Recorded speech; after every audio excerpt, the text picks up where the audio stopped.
Hey, good afternoon, good morning, good evening, good day to everyone. Thank you for joining us. I'm Odinato, and I have with me my special guest from Cosmic Force, none other than Steve.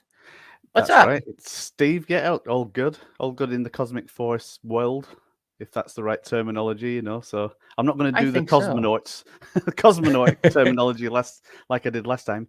Although I just did it. Yeah. I just realized. Yeah. But everything's Yeah. good in the cosmos. Nice. Everything's good in the CF verse. Sure, we can be hip. Yeah. Well, you've got to Yeah. get down with the kids, and in these days of texting, I think it's been going on for quite a few Yeah. years. But there's all these terminologies going on and abbreviations and that. So the metaverse is what we're building. That's what it's all about. Yeah. So yeah, good to see you.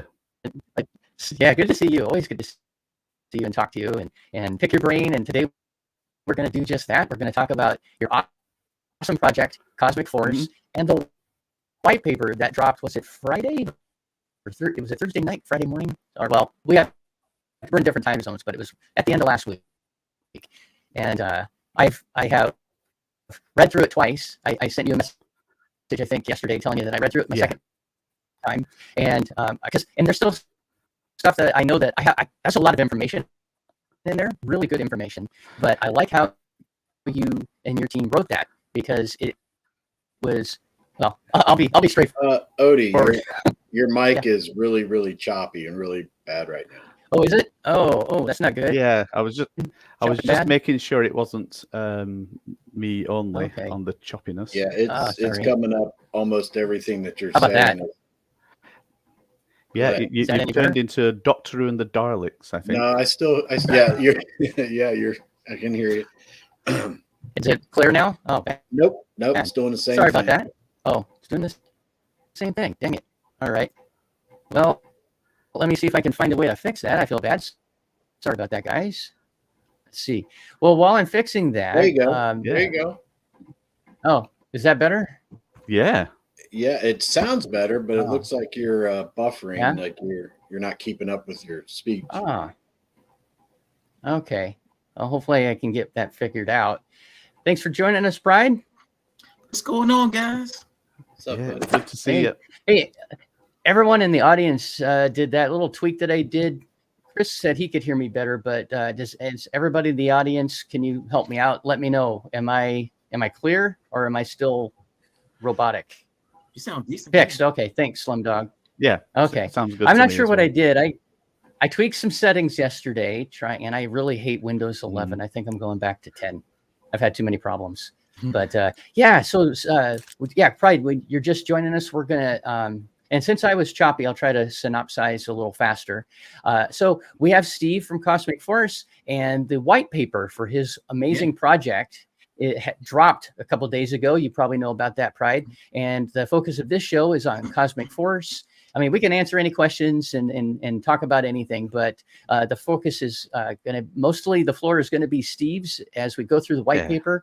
Anyone who has questions in the audience, please don't hesitate to ask. This is your chance to you're pretty much one-on-one. Steve is here and he'd be glad to help out, and we'll just kind of go from there. So if you're ready, Steve, at whatever part you wanted to start with, Yeah. Well, first of all, I'm going to say we're amongst friends, so it's like, no pressure. It's all. I know there's quite a lot in there in the white paper. It's quite a deep dive, a deep read on that. Pride, I got to say, I love your intro. I do love your intro on your last video you did. I think that's great. Although you froze just now. Yeah. He has the good content. He knows how to put that stuff together. Yeah. So all right. So Cosmic Force, we've been going for quite a few months, and we did have a light paper that it sort of got out of date because we kept introducing like new parts to the system that we're putting together. So we had the power cores became part of the vision and everything that we're putting together there. And of course, the last thing that came into being is the cosmic blockchain that we're busy working on. And as such, yeah, definitely the light paper was well out of date. So in the background, we've been working on the white paper, but then every time we got near to releasing the white paper, it's like, oh, we're adding something else. We're adding something else. So at least now we've caught up with ourselves in what we've got on the table that's been released and is in the immediate future. So that's where we are at the moment. And when you release a white paper, you're sort of laying bare the bare bones on the table, like the bare skeleton of how the project is going to hang together, and you want to make sure that everything hangs together right, and that one part of the project affects another part of the project. And certainly now that we have introduced the blockchain, so we have the cosmic coin is now part of the cosmic infrastructure, but also we have a cosmic force token. So it's how to present things that it doesn't get confusing. And hopefully we put that together in the white paper to make it like fairly clear on how in the immediate future things hang together. So you read through it, like. What's your sort of feedback so far? Every word. I did my due diligence, like any investor that should be paying attention, right? And this is not financial advice. Like, we should have to say that, but it's not financial advice, everyone. Do your own research. And I did. And yeah, Steve and I were talking backstage, as he just referenced. I read through it twice. My second time was yesterday afternoon. And it's a long read. I mean, it's a long read, but it's good and it's worth your time if you're interested in a project like this that has so many facets to it. It's not just a one-trick pony. It really has. There's a lot more going on, and we're going to get into it. But yeah, I found the information was presented in a manner that, at least for me, it made it easy to follow. And there's just tons of good information in there. I don't know how else to say it, but I found I don't even know I honestly don't know where to start. Let me see if I can think, because I had a whole bunch of questions. So planets. All right. Yeah. So we have 6 planets in the system. Well, there's 7 technically, because you have the home world. The home world. Thank you. Yeah. So, but that's not one that someone can invest in and like get a 1% of one of those. It's only the 6 planets, correct? Okay. Yes. So that's correct. Yeah. Yeah. And if you get an OG or an alpha NFT, well, I should say it the other way. If you have an alpha or an OG NFT, when you purchase things in that universe, you get a 25 or 35% discount. And that's forever. That's forever. That is, yeah. And one thing that's got to be clear on that one is that it's on like new NFT items that come into existence. So for example, if somebody owns a ship that they decide to put onto the marketplace, you won't be getting a discount off other people. So if somebody sells something for 100 CFX Cosmic Force token, then they will get 100 CFX token and you will pay 100 CFX. But any new items that come in from Cosmic Force, the discount is 100% there, although it'd be 35% or 25% respectively. Yeah. So yeah. And if you want to purchase a node, yes, that's a good one. I know there's kind of no real method to the madness here, I guess. But if you don't mind, I'd like to talk about the nodes, because there's still some nodes for sale. You can still, if you didn't get one in Vulcan, you got your chance to get your hands on some really cool nodes now, right? Pride's like, I didn't know they had some. I didn't know they were still available.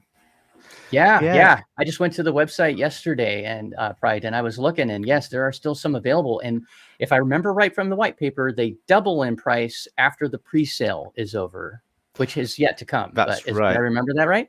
See, I read your white paper. No, it's all good. I mean, the thing is, we need to give incentives. Like, why should somebody buy now when the rewards won't start coming until the actual blockchain goes live in January, or it could be the end of January.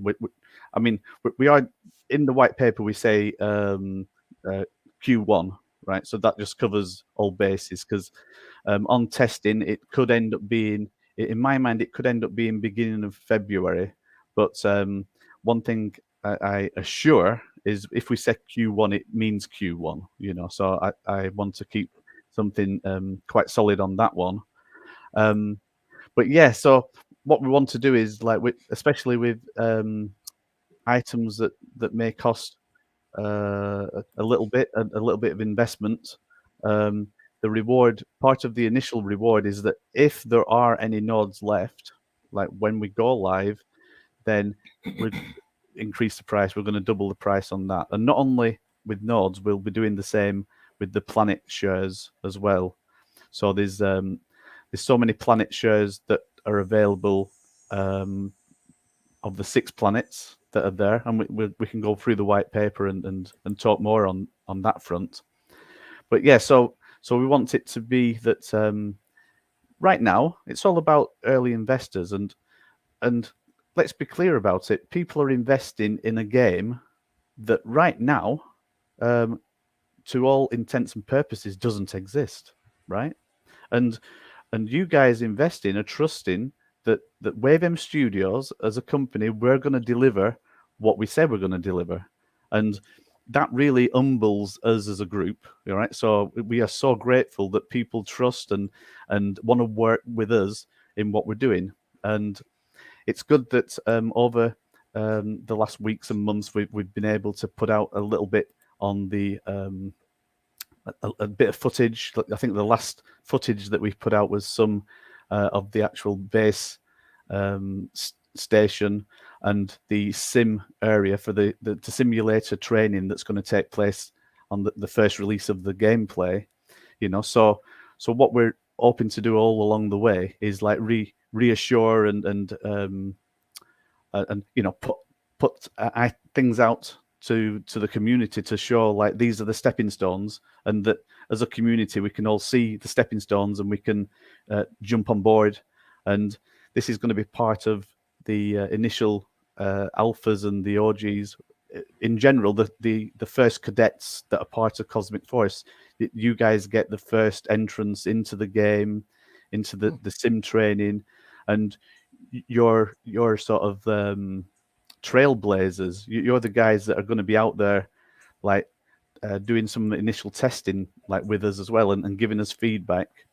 But not only that, you know, and I know I'm not talking specifically about the white paper here, but the way that it we're set up is that the community is actually the community that can give feedback on where the game should go as well. And this is what's really exciting, because as the game unfolds and it's created, some elements of gameplay and some parts of the universe and the metaverse may be ideas that have actually come from the community. And that makes it even more special for us, that we're able to put together some people's dreams and aspirations on what they would like to see in a cosmic world.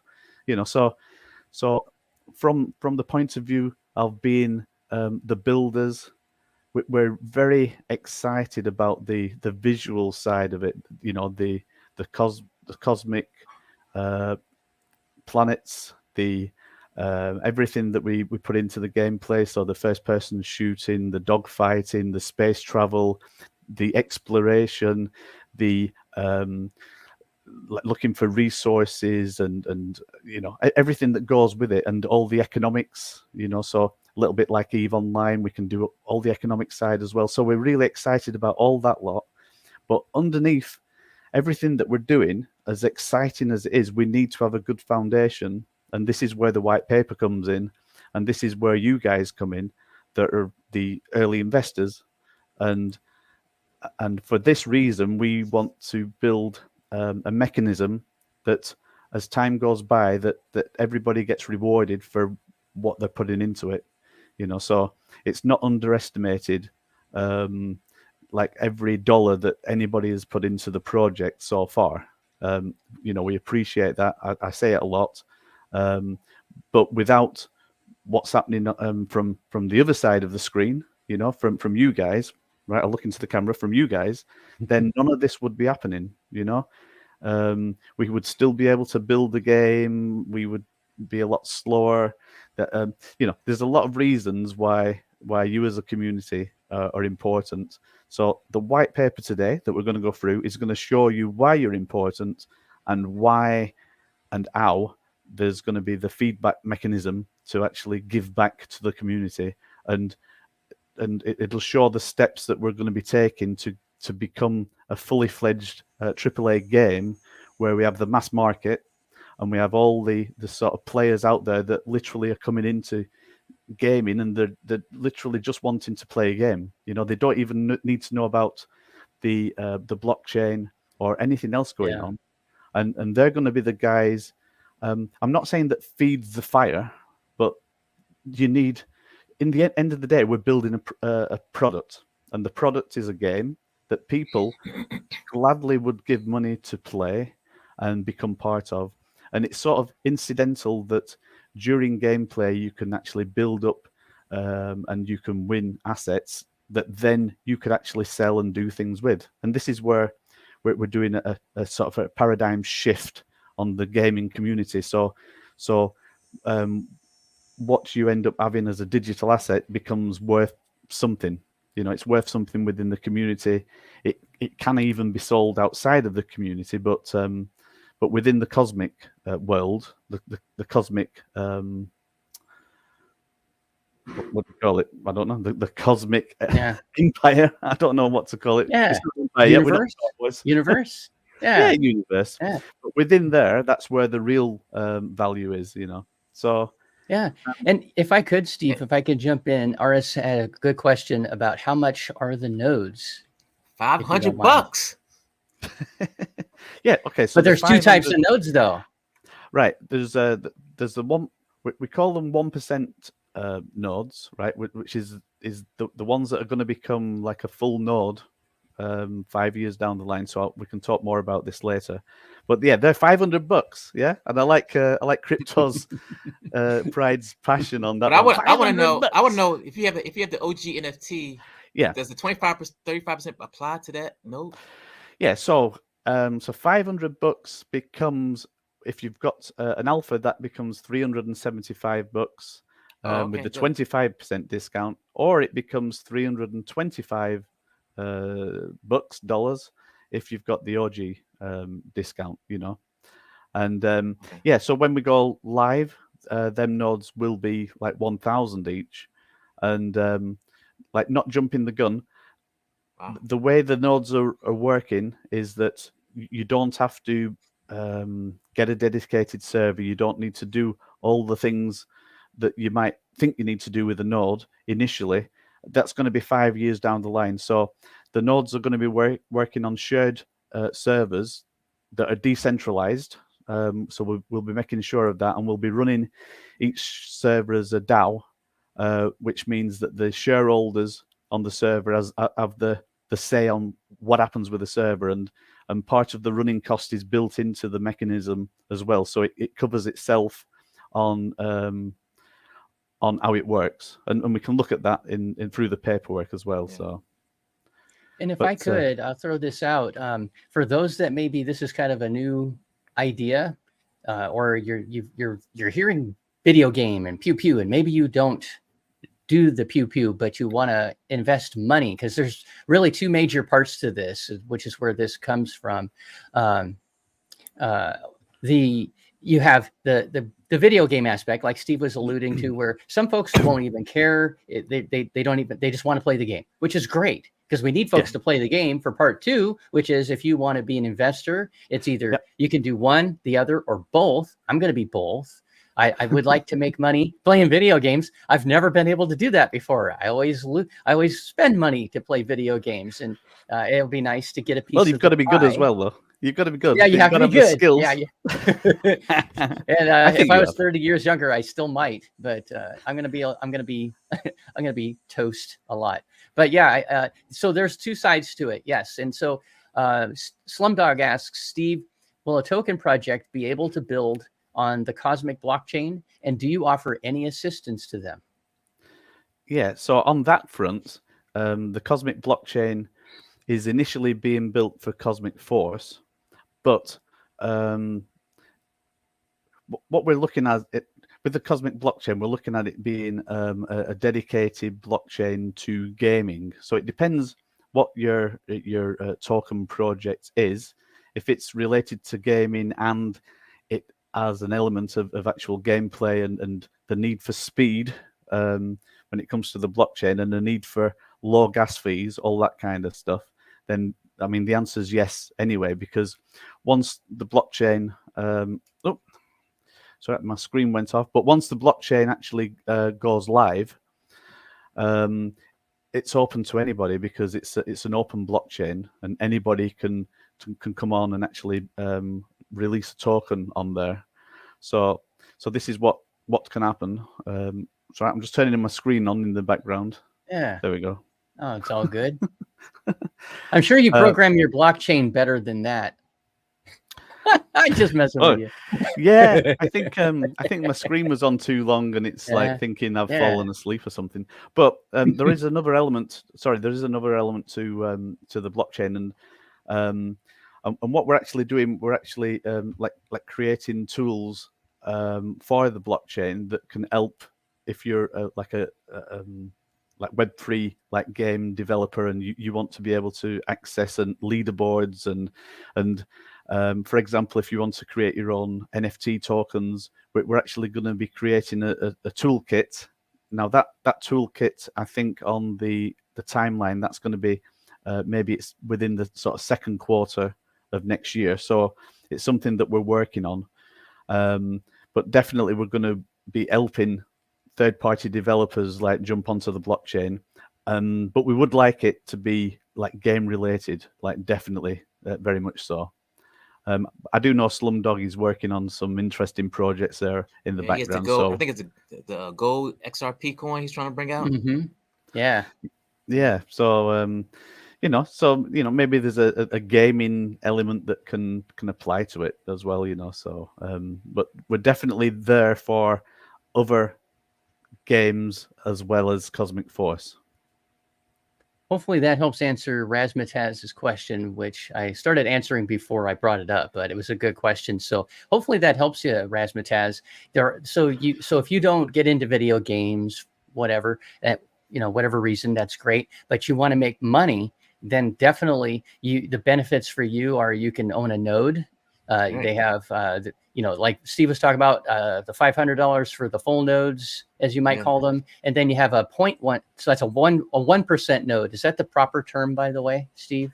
What should we call them? We're just calling them node and light node. It's just an easy way. Okay. I mean that at the moment they're all node shares. When I say node share, is in the background there'll be initially there could be about 7 servers, so 7 node servers that are running in the background that share the load for the nodes. Now, as time goes on, over the 5 years, that could increase to like 14, 30. It all depends on the load for the actual blockchain, the traffic that's coming in there. Let me, can I ask you a question? Sure. Is there going to be like I know it says max 300, but would that be able, is that fixed, or will it be more nodes or less nodes, or? Yeah, that will cut into your revenue share if you decide to later on down the line to increase the node count. Yeah, that is a fixed amount that we have in there. That there are more than 300 actually, because the planet, if you're a planet owner, you actually will, you'll get a node. So I think I have it written down what the actual total would be. But and are you responsible for hosting your node as well, like paying the monthly subscription service? Right. So on that front, I think we've lost Odie at the moment. He might be jumping. Oh no, he's appearing on another screen. There's going to be 2 Odies. I have got backup.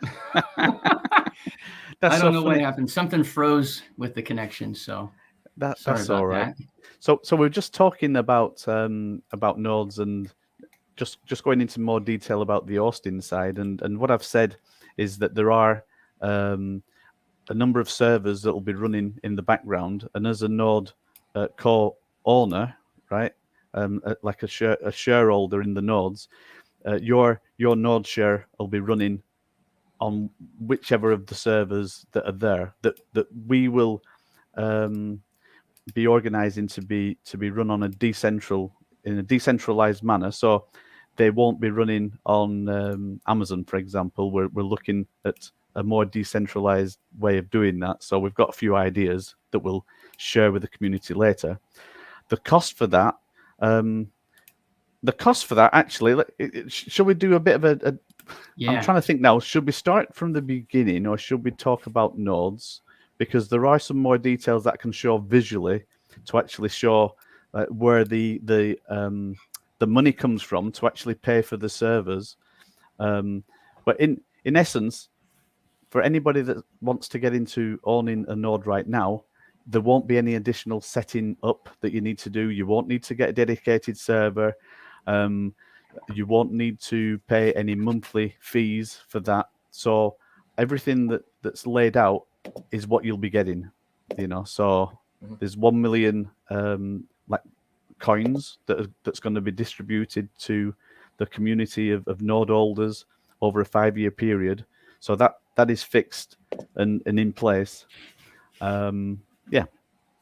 So, and as far as I'm surprised you already got the node rewards as well. I think you get 23 Cosmic Force coins for each node you have per month. Well, this is how it works out. We can go into some numbers later, but this is how it works out. Yeah. So there's a question here. So Steve, with 0.1% and a 1% Planet NFT, can early investors pick up land spots, or is it randomly selected? Right. So interesting thing is, like, if you're a Planet owner, so it means basically you own 1% of the planet. It's not done in a way where it's like you own that 1% of the land, right? So imagine you were like a owner of the planet, and my 1% it's in the North Pole or whatever, and it's like you end up with some land that you can't really do anything with.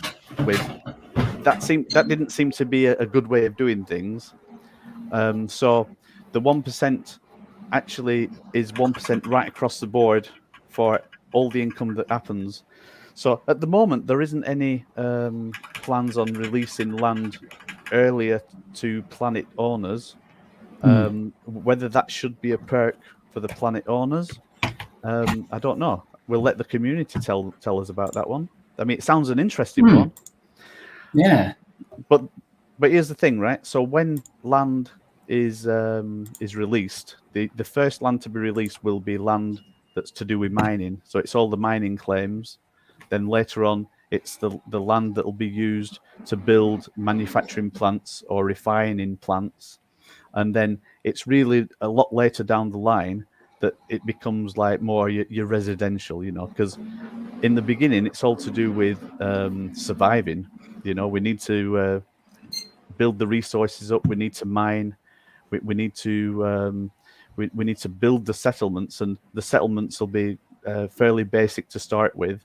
But then as people start mining more and they find that hidden treasure, they may want to flex a little bit. They may want to have that mansion next to the mine site and all that kind of thing going on. So that them sort of things will happen later on down the line. Yeah.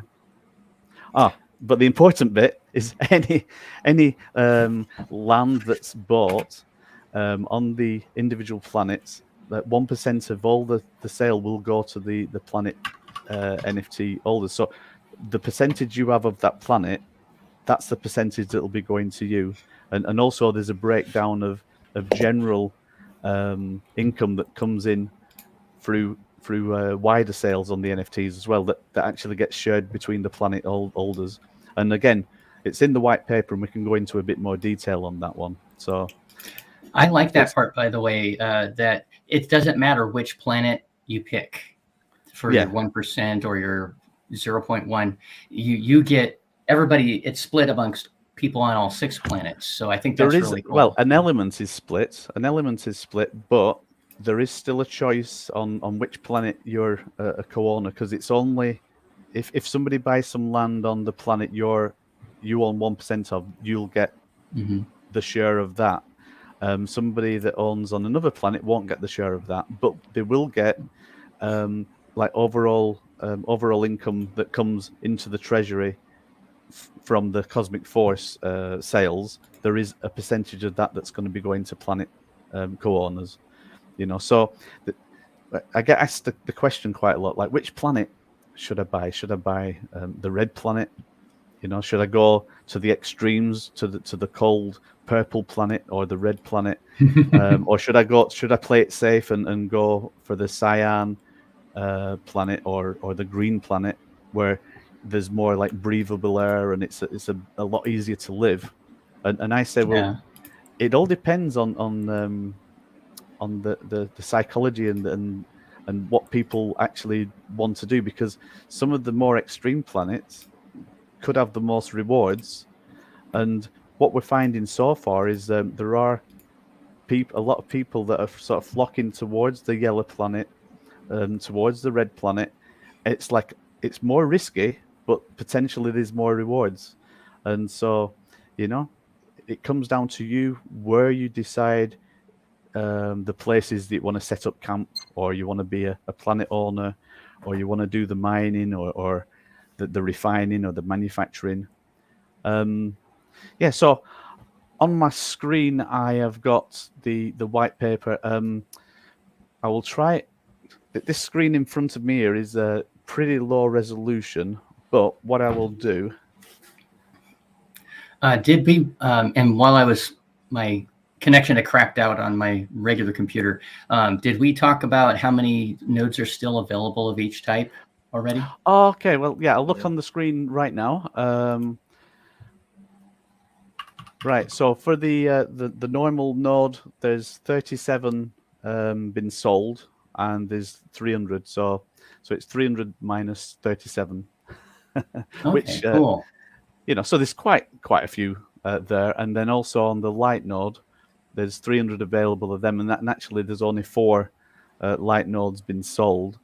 In the background, there is an additional 17 nodes that have been created because of 1% planet co-owners, and there is an additional 23 light nodes that have been created. So the overall number of nodes that are in circulation, it's starting to get into good figures. So we're talking 40 plus, and we're talking on its way to 30 for the light nodes as well. And at the moment we haven't really been pushing like crazy on this one. I think we're letting a little bit of word of mouth happen, where people can talk about it, they can spend time looking into it, and hopefully now with the white paper we can get into more detail on that front. I'll just move a couple of things around on my screen here 1 second.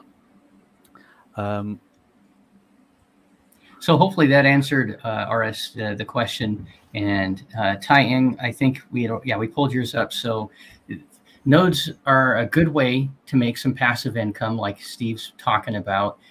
The pre-sale. Can I ask you real quick, because it's not in the white paper yet? That when are you? When is it you're planning to have the pre-sale, or do you have a general idea of when you're shooting for? For what's that one for? Sorry, for the pre-sale, or not the pre-sale, like the pink sale. Didn't I see that there's a pink sale that you're going to have at some point? For the Cosmic Force token. Yes. I'm sorry. Oh, right. That's what I meant. Yeah. Okay. So on that one, we'll talk in more detail on it,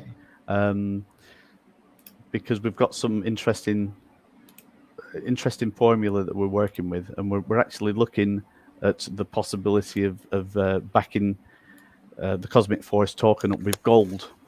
So setting the gold standard to be what it's paired with. And there's a few reasons for that, and it's something that we talked about in the community. And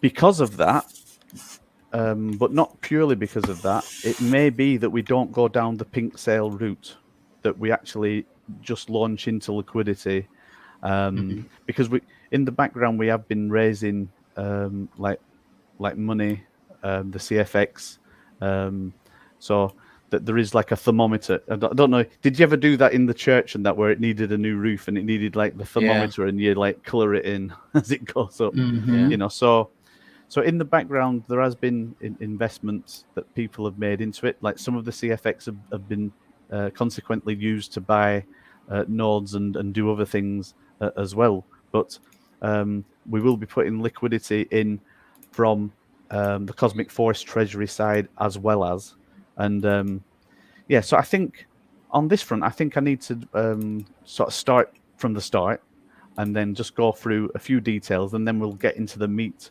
of what I'm talking about with Cosmic Force token. And then we've got actually like the Cosmic coin as well, which is the blockchain coin. When I'm talking, I may need to like look sideways because this screen in front of me is very low resolution and I can't actually read what it says on the screen there, you know. So sounds good. Do what you got to do, man. Yeah. It looks like one of the early 8-bit games. It looks like Space Invaders on this screen, you know. So, but basically, you know, if you go into the white paper, the first screen, it's all about Cosmic Force, and it's just letting everybody know that Cosmic Force is a game. It's a first-person shooter. It's a role play game.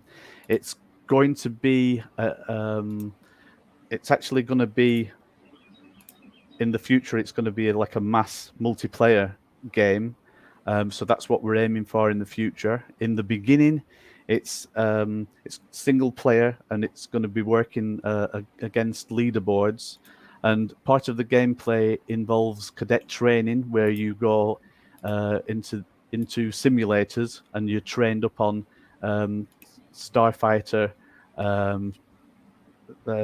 flying the Starfighter, doing the first-person shooter.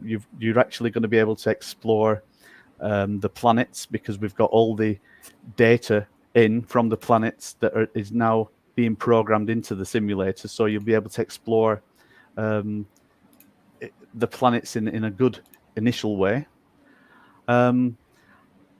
So with the white paper, it actually breaks down into 2 parts. So we've got Cosmic Force, and then we've got the Cosmic blockchain.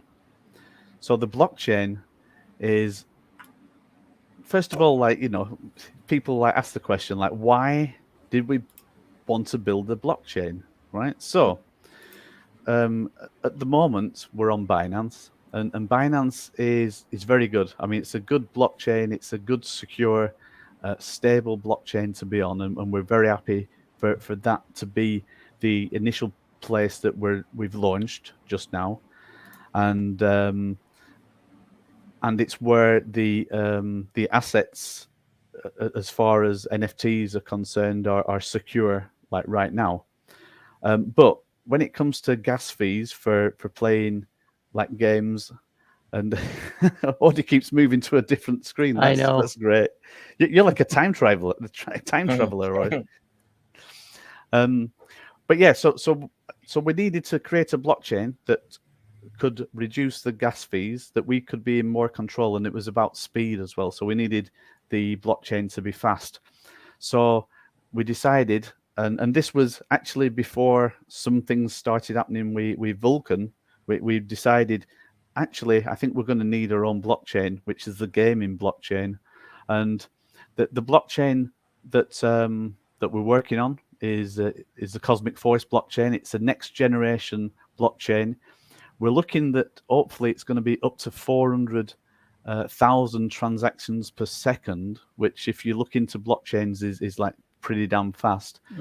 And part of it's going to be based on Avalanche. So it's going to be a subnet coming off Avalanche, and it's going to be a proof of stake protocol.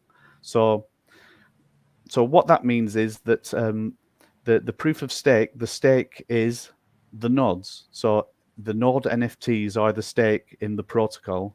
So the more nodes that we have, the more stake there is in the protocol, and the more individual node owners there are, the more decentralized it is on ownership and the security.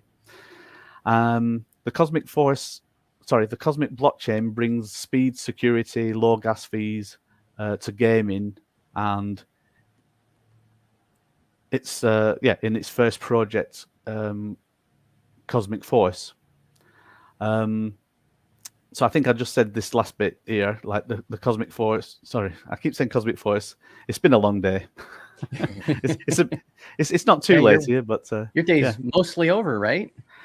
Yeah, I mean, what time is it now? It's only like 20 to 6, for goodness sake. But anyway, the Cosmic blockchain is a proof of stake blockchain, like I said, and I'm saying multiple node validators will be minting the Cosmic coin directly as the validator rewards, rather than mining. So if you talk about like the proof of work, like mining, so we're talking about like Bitcoin, it uses a lot of mining machines.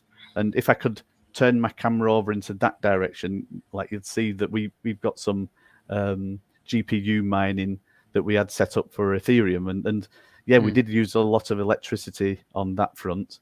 So at least like for the blockchain that we're creating, we are thinking about electricity as well. So we could have gone down the line of making it a mining sort of system, but we decided on making it a proof of stake, and this means that we don't need to do the mining on that. I do know, if you look into things, when it comes to Bitcoin, a lot of the mining setups around the world are actually on sustainable, using sustainable electricity. And I know this is going off in a different direction, but if you look into research on financial institutions and the financial servers around the world and the energy that they actually take, all I'm saying is just do a comparison. Look into how much crypto uses the world's resources, and then how much the world uses on the resource front for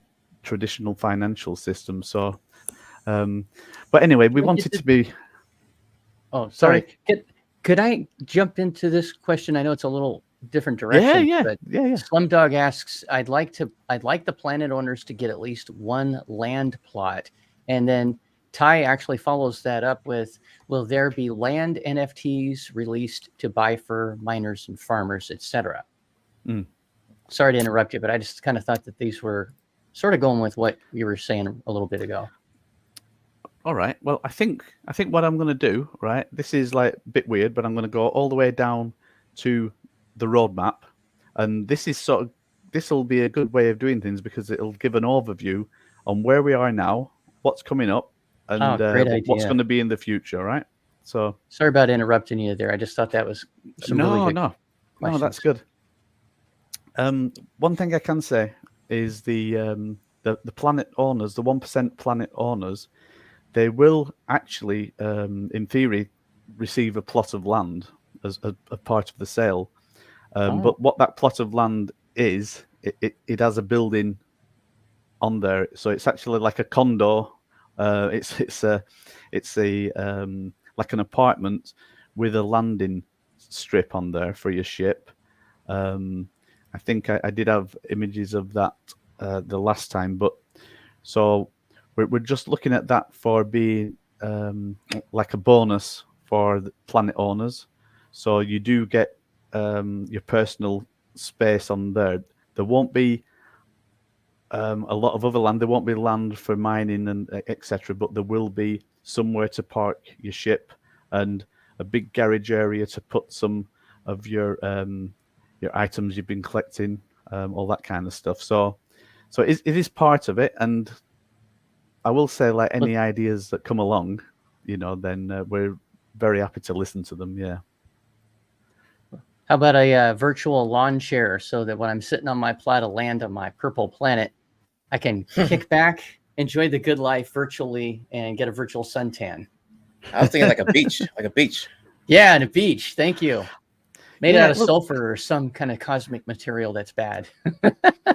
I think there's definitely a fun only side to what we're doing as well, because on the home world there's the original city that has been built over the millennia, and what we're looking at is the possibility that as we open up more and more, so we open up more of the base and the land around the base, and then eventually we'll be opening up the city that you can go into, and there'll be bars, I don't know, karaoke bars or whatever that you can go into, and there's things that you can get up to in the city just for pure enjoyment, rather than it's a play to earn. You know, it's enjoy.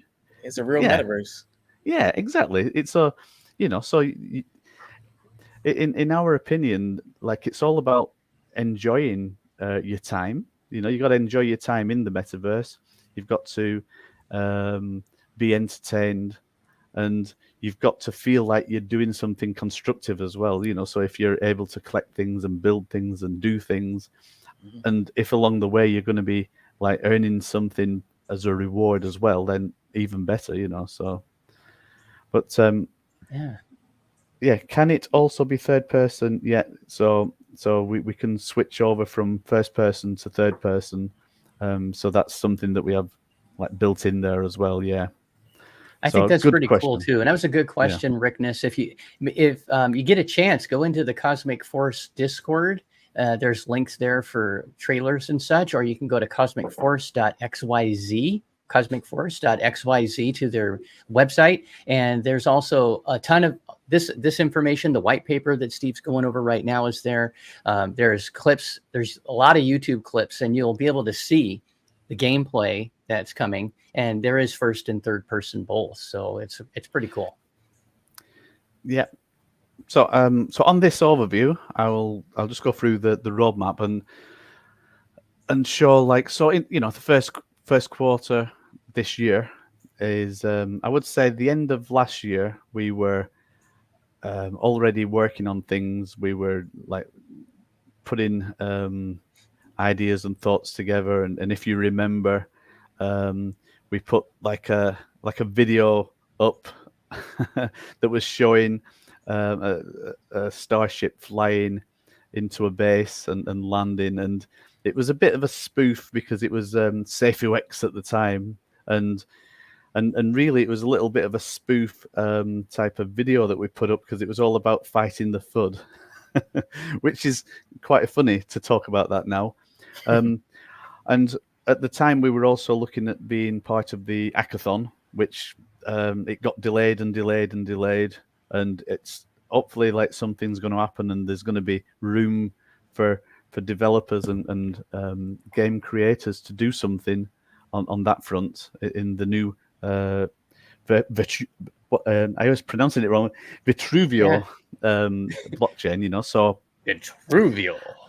Yeah. So then I think it got to Christmas, and then we thought, you know, we just got to start. We just got to start, and it started in earnest properly on Q1. So this is where we formally sort of putting the team together. We continued market research, and we launched the CFX Cosmic Force token, and we started the pre-sale of the Alpha Cadet NFTs and the OG NFTs, and in the background on Unreal Engine, start building the actual like gaming side of it, you know.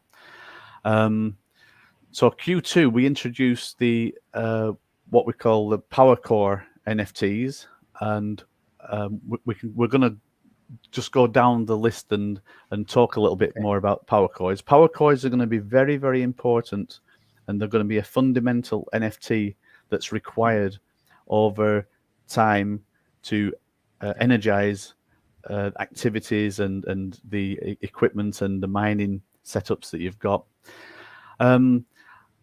Then we started to build the 6 colony planets, and if you've been with us over the last few months, you would have seen a few sneak peeks of some of the planets.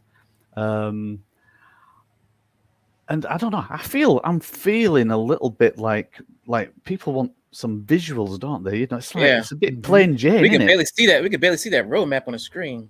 Yeah, that's what, and I apologize to everyone. I've been trying to find a better setting to make that bigger, but I'm not as familiar. Oh, there we go. There you go. Yeah, there you go. Is that it? Am I doing it? Thank you. Am I doing it? I was. Yeah. See, I switched this around a few times. I thought, oh, the thumbnail looks like that would be big, and then we would be small, but then it hid Steve and stuff. So. All right, just wait. Is it my fault? Was it my fault because I've got this? I've got it funny size. Let's have a look. Oh, perfect. Thank you, Pride. Is that better? There we go. Yeah, that's great. Hey. Cool.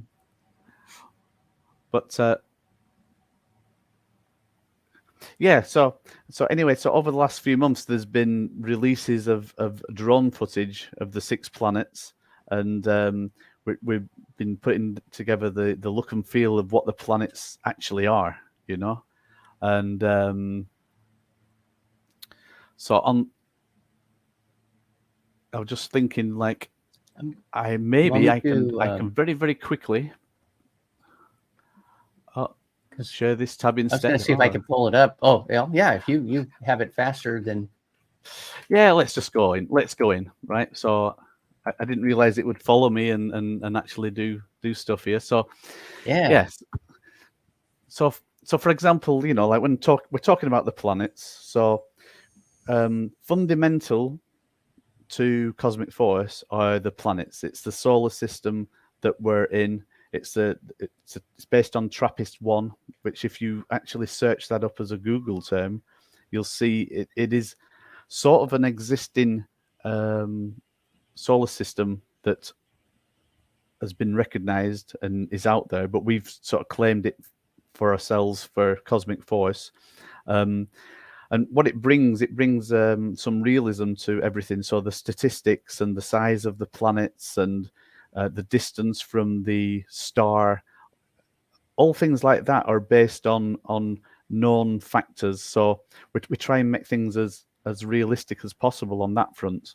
So the nearest planet to the star is the red planet, and this is really, it's a lot of it is molten lava. You've got the actual like rock formations there as well. We definitely have ways of being able to survive on there, but at the same time there are some good resources that can be got. There's a different document that talks about the actual resources in there, and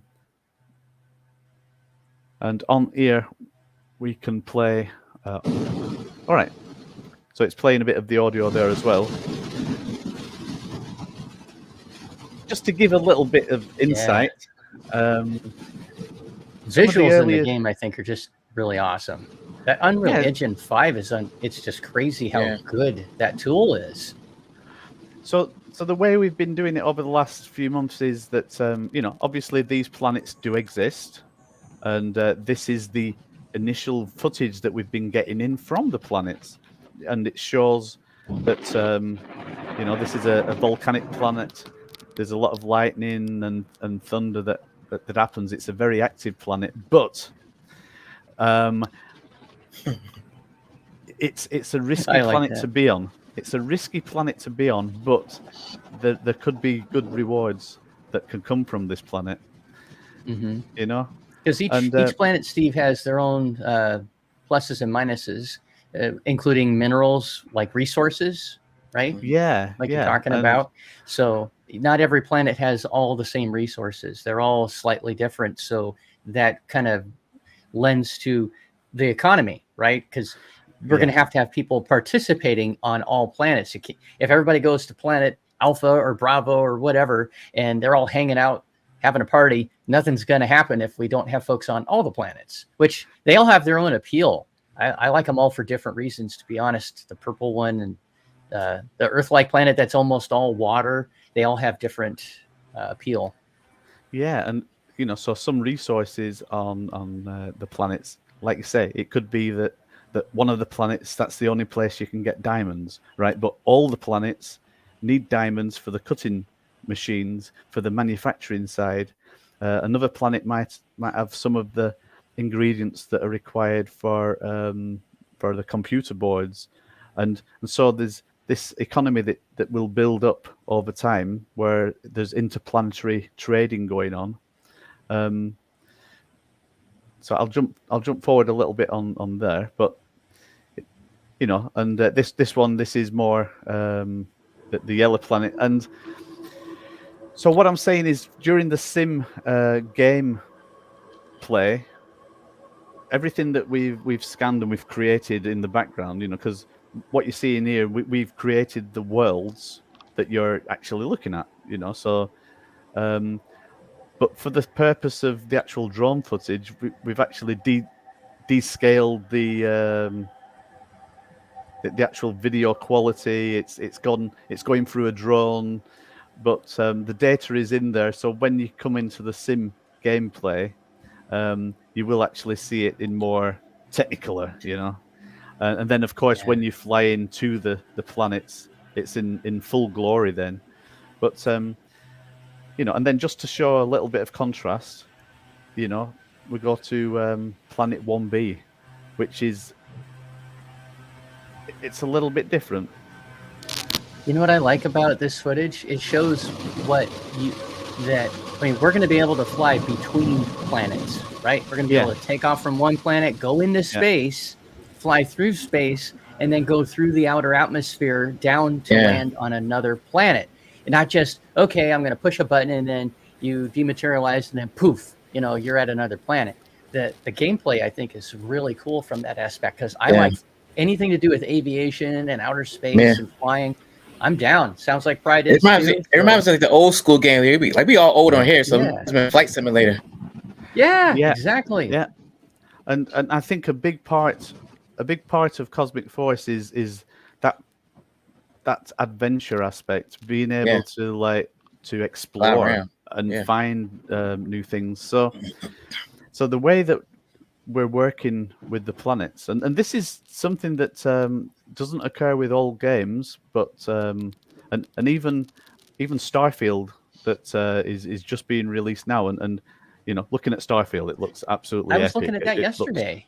It looks awesome, right? But there's still limitations with Starfield, where if you go to a planet and you start running around or flying around, you're only going to be able to get so far, and then you're literally at the limit of the map that's created. So because we're in this unique opportunity that we're building from the ground up, we're bringing in technology as much as we can.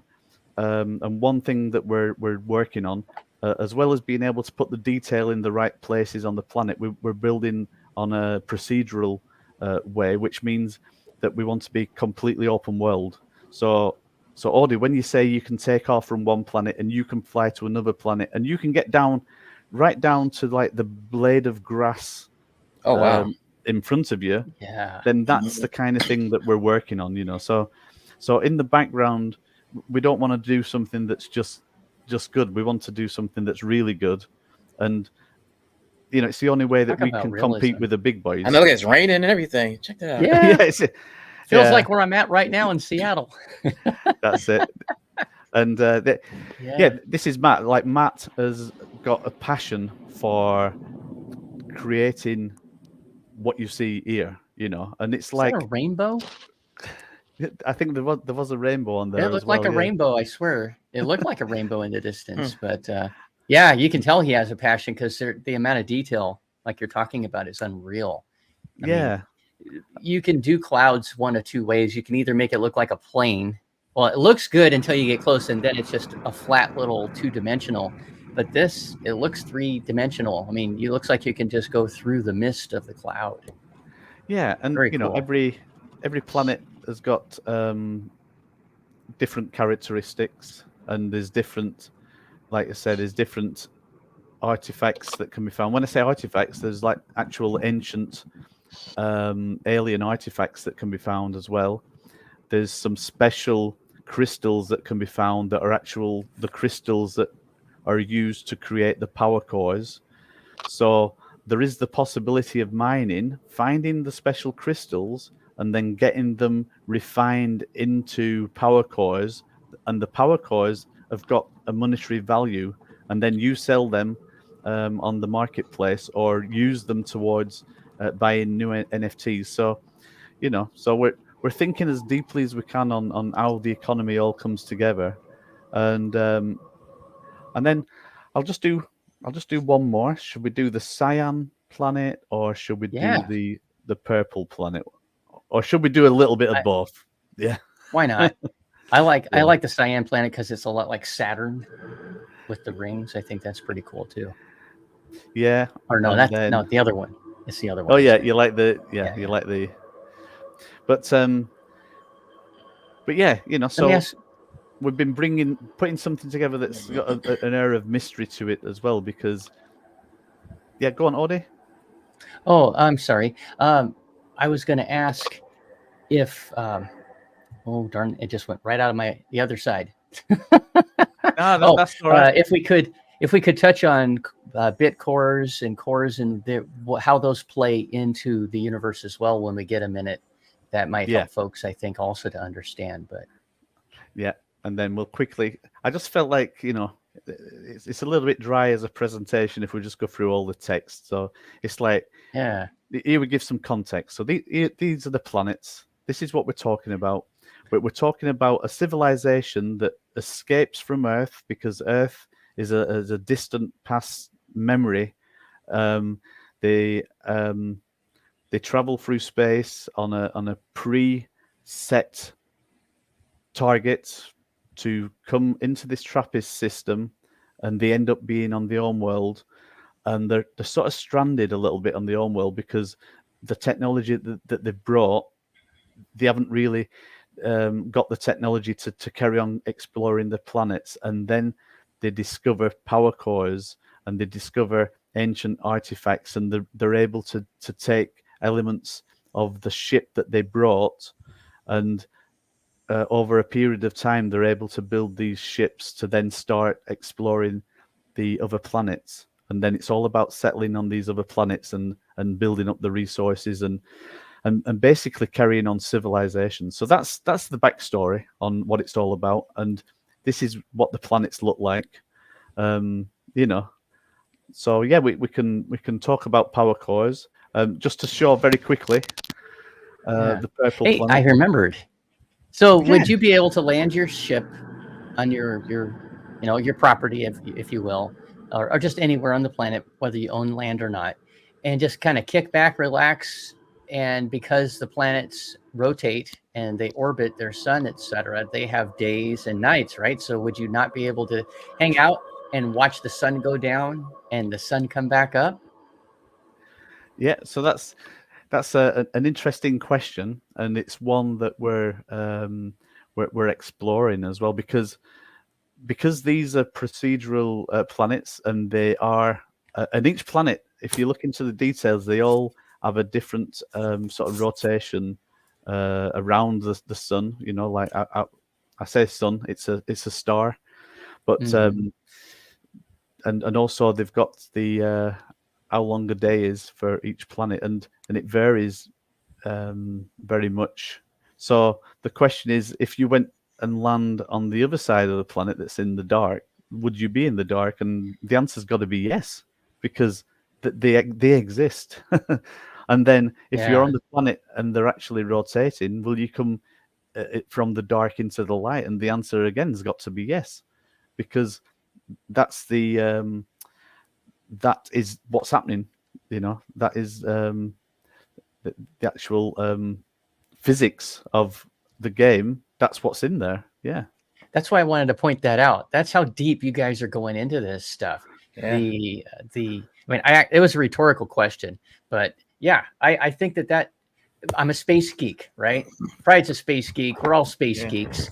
And if you like that kind of stuff, I just think that's cool, because you could be hanging out doing your thing. Yeah, you could be having a what's that? Odie wants to take a honey to the purple planet and play some Purple Rain. All That's right. Purple Rain with Mrs. Onato. Purple Rain. Oh no, I'm singing.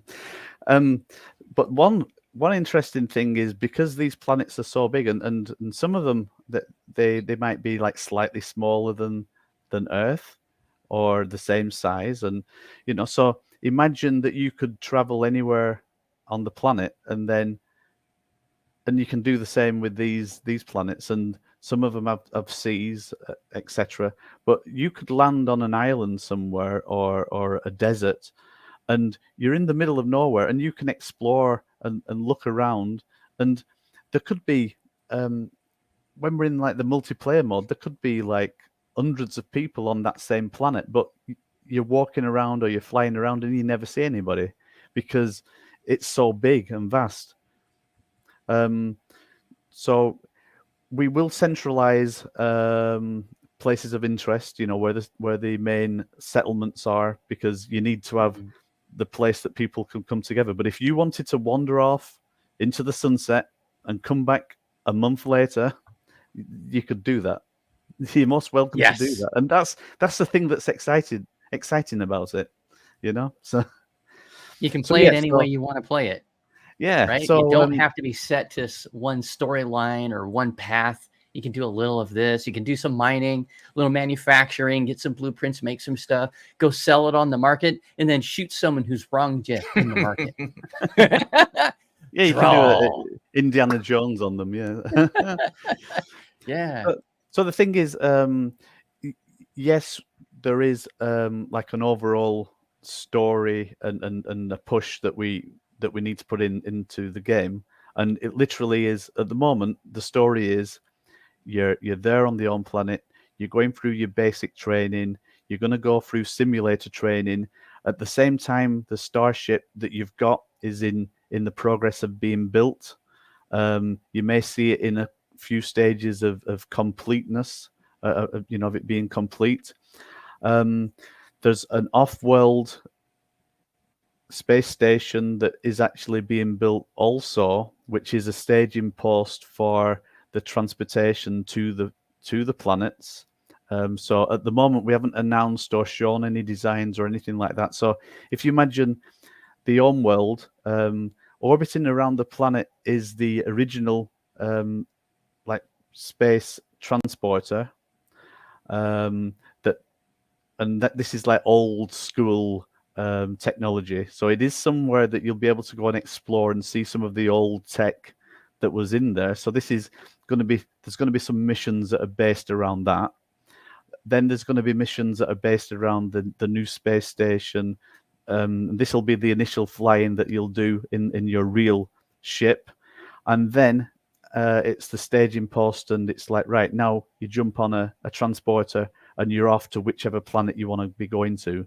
So that's the general push.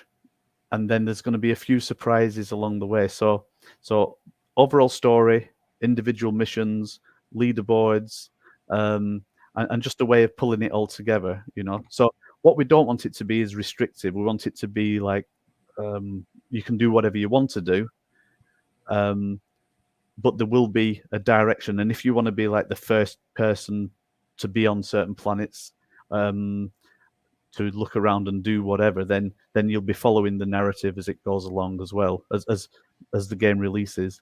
And something I just wanted to talk about on that front is there's a lot of games out there, and you've seen what we're putting together so far. You've seen some of the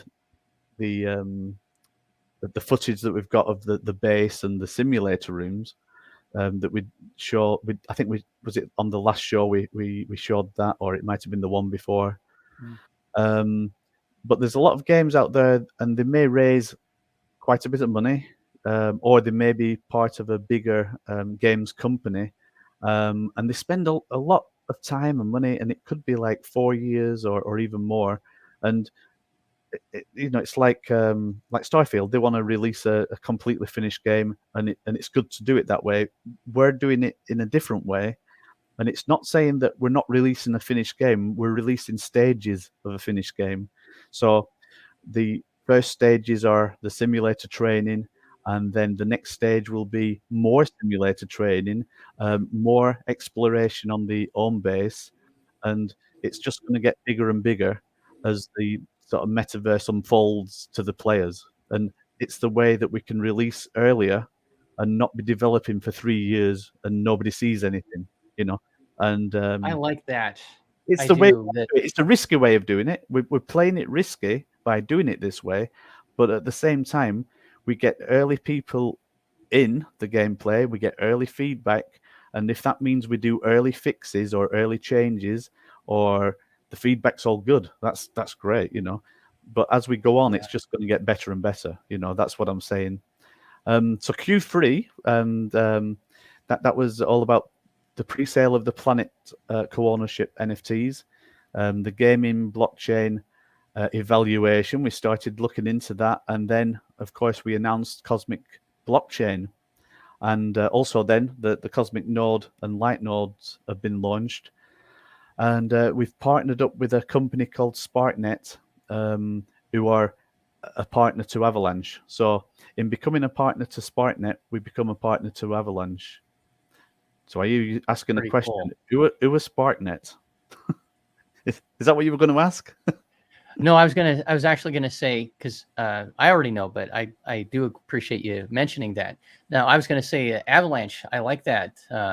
Is it because of how fast and how cheap their blockchain is, correct? Yeah.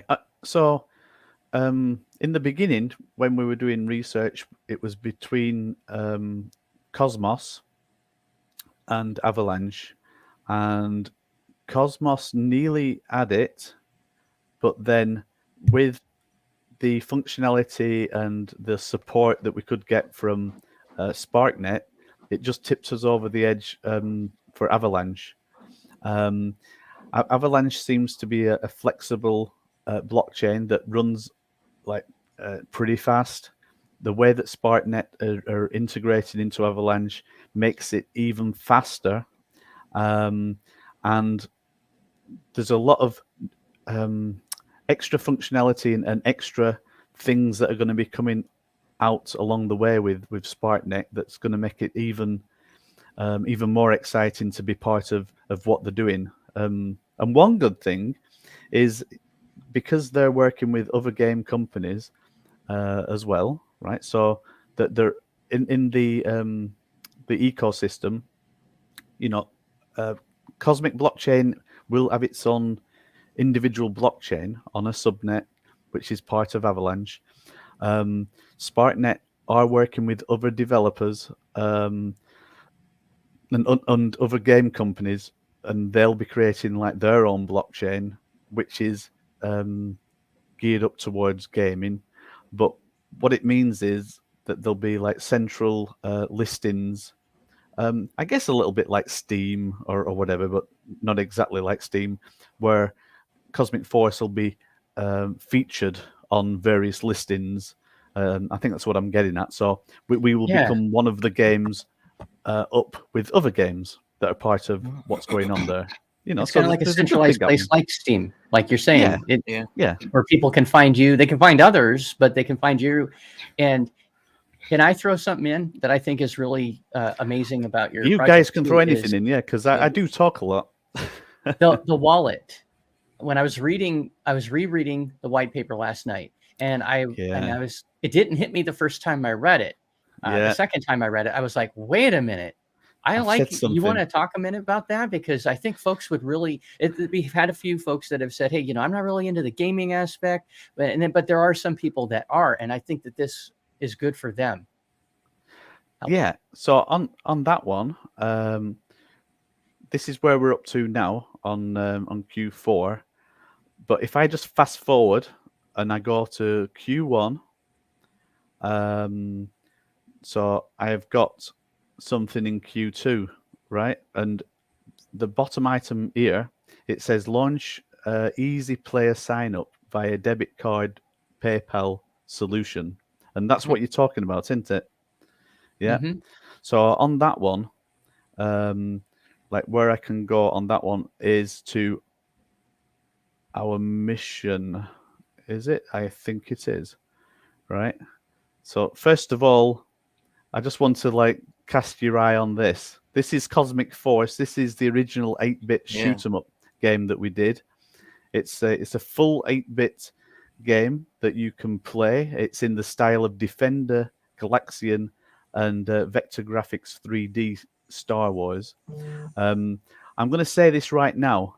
At some point in the near future, before we go live with Cosmic Force cinematic version. You're gonna bring it back?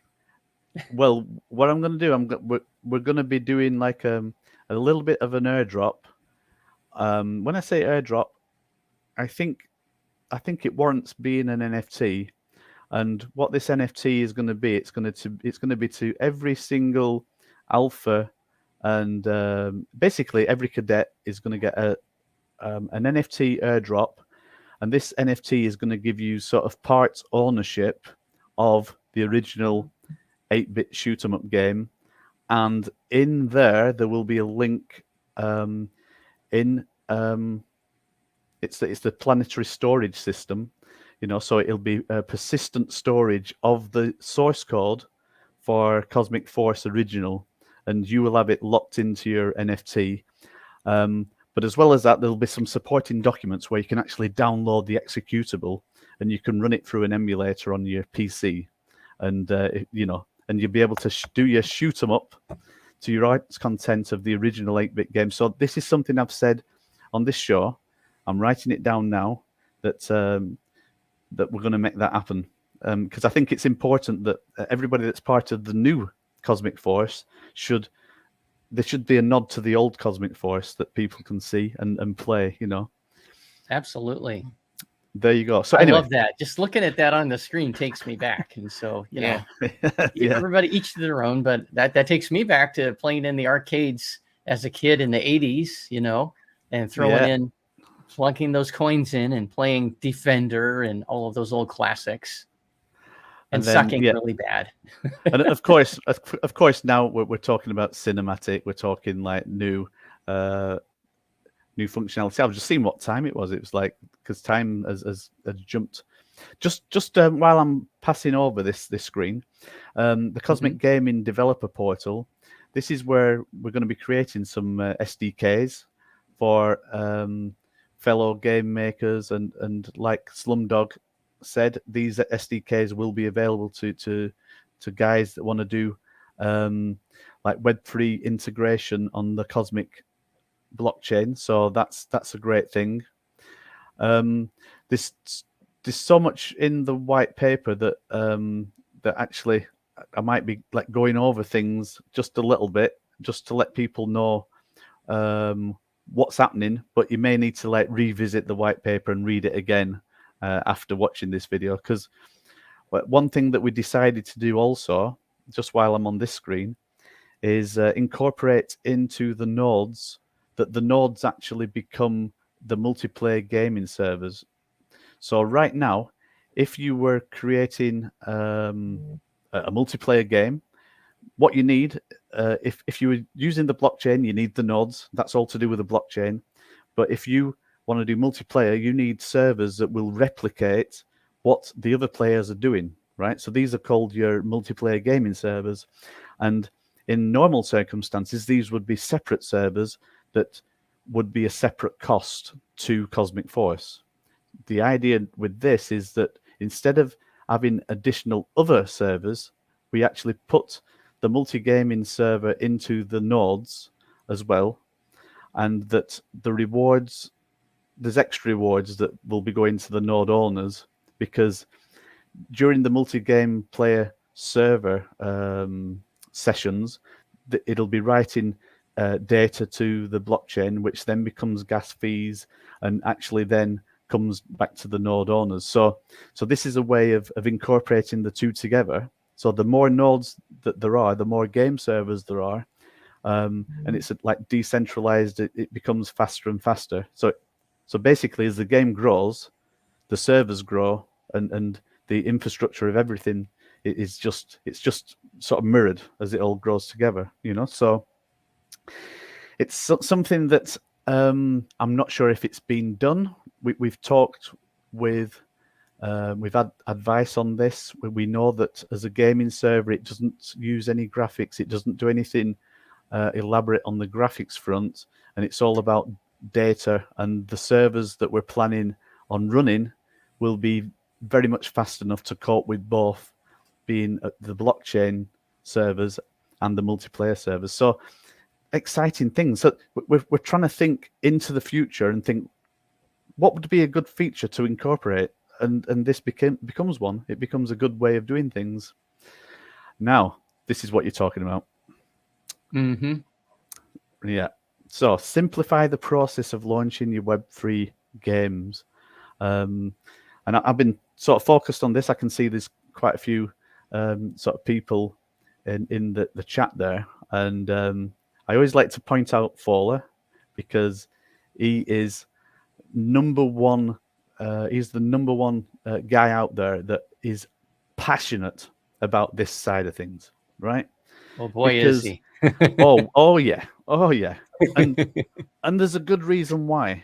And the reason why is as soon as you mention NFT to certain gamers, they switch off. It's like, no, you're speaking like the devil. Them are words of the devil. You know, you should repent. But over time, I think the gaming community, they're going to realize that NFT is not a bad term. The blockchain is not a bad thing, and I can see that there will be a transition over to.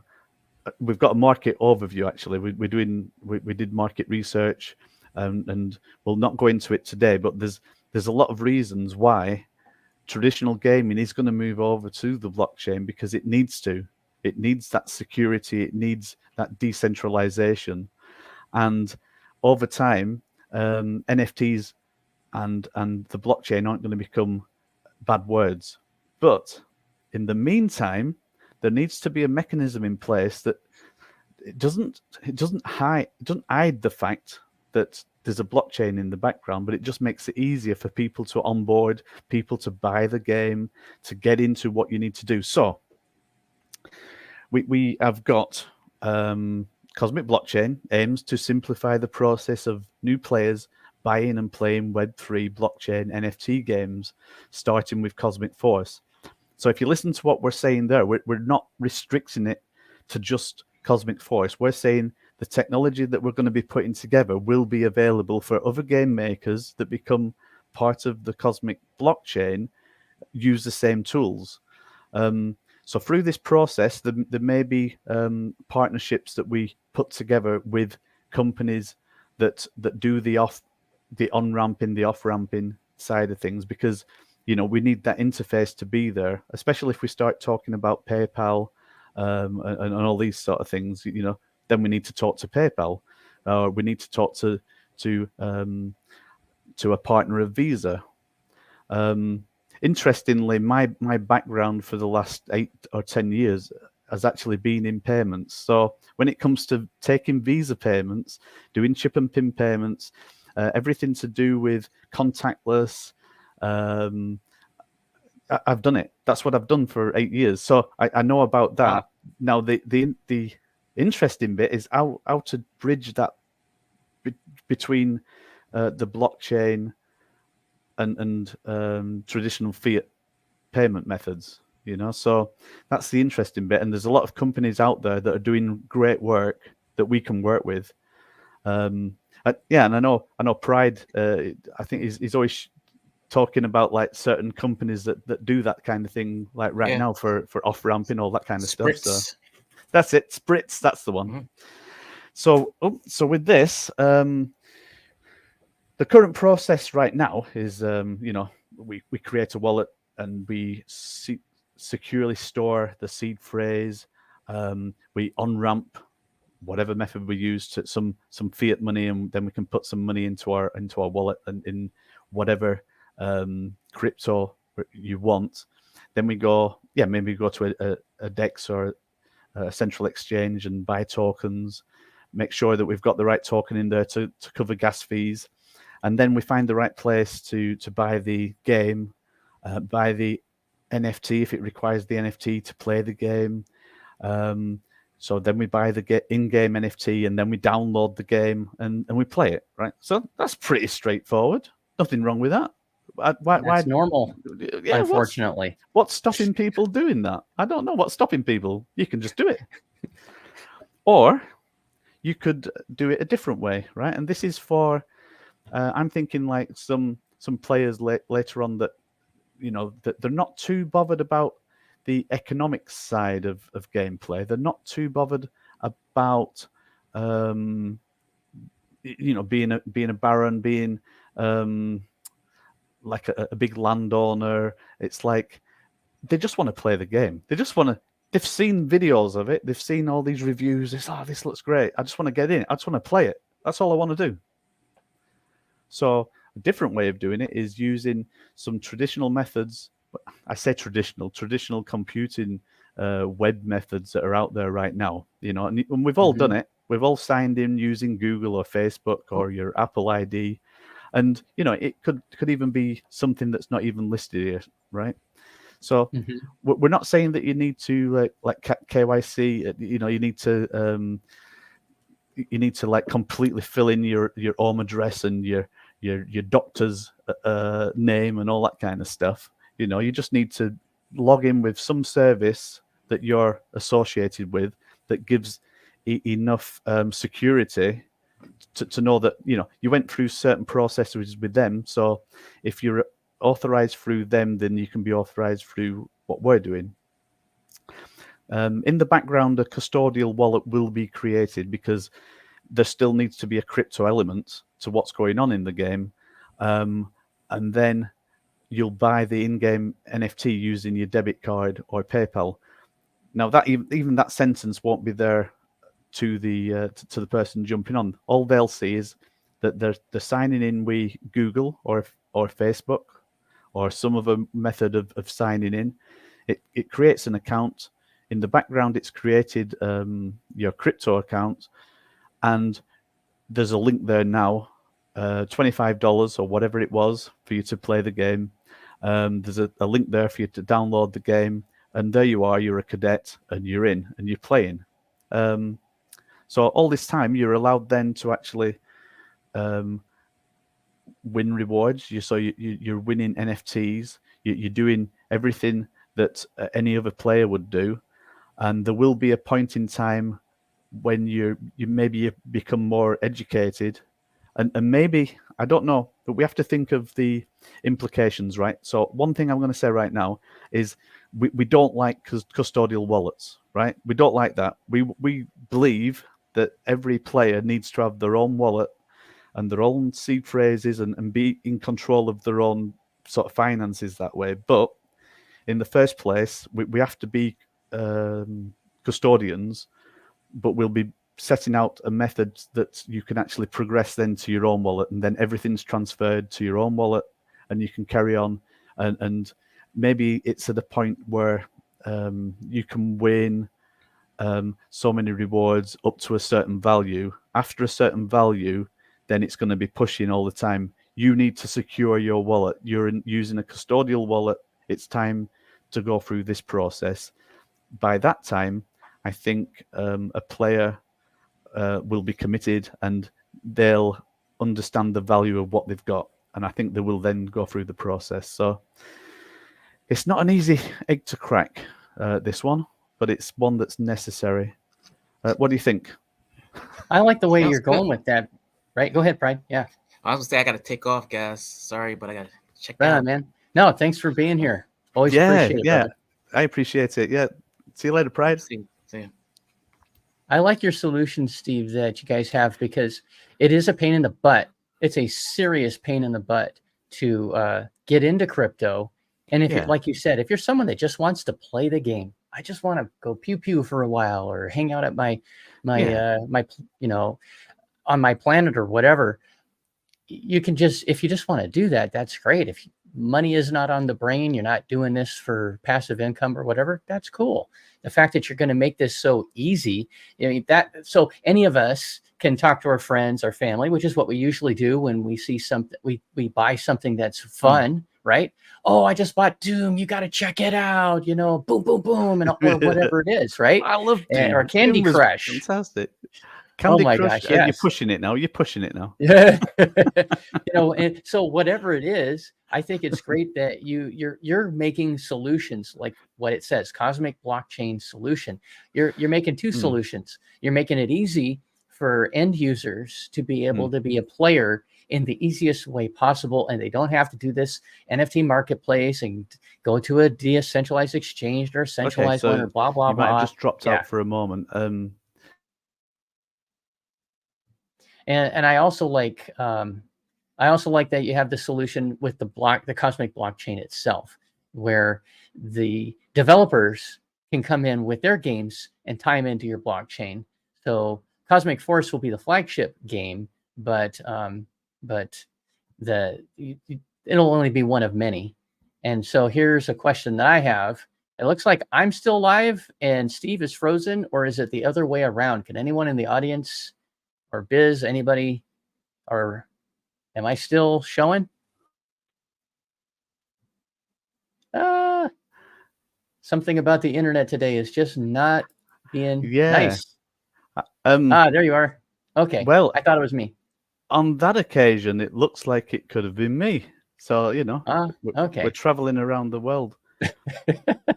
But Thanks, you disappeared, and then well, I was singing praises where they were due. Summed up, I was saying that you've brought in two solutions.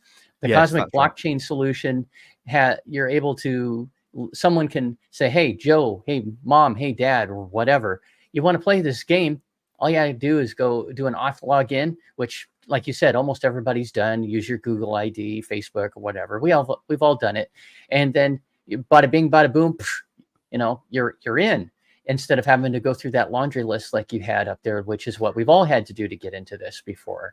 And I also like the fact that you've made another solution where, even though Cosmic Force, the game, will be the flagship game of the blockchain, the Cosmic blockchain, you're going to allow an unlimited amount of developers to bring their projects in on the same blockchain.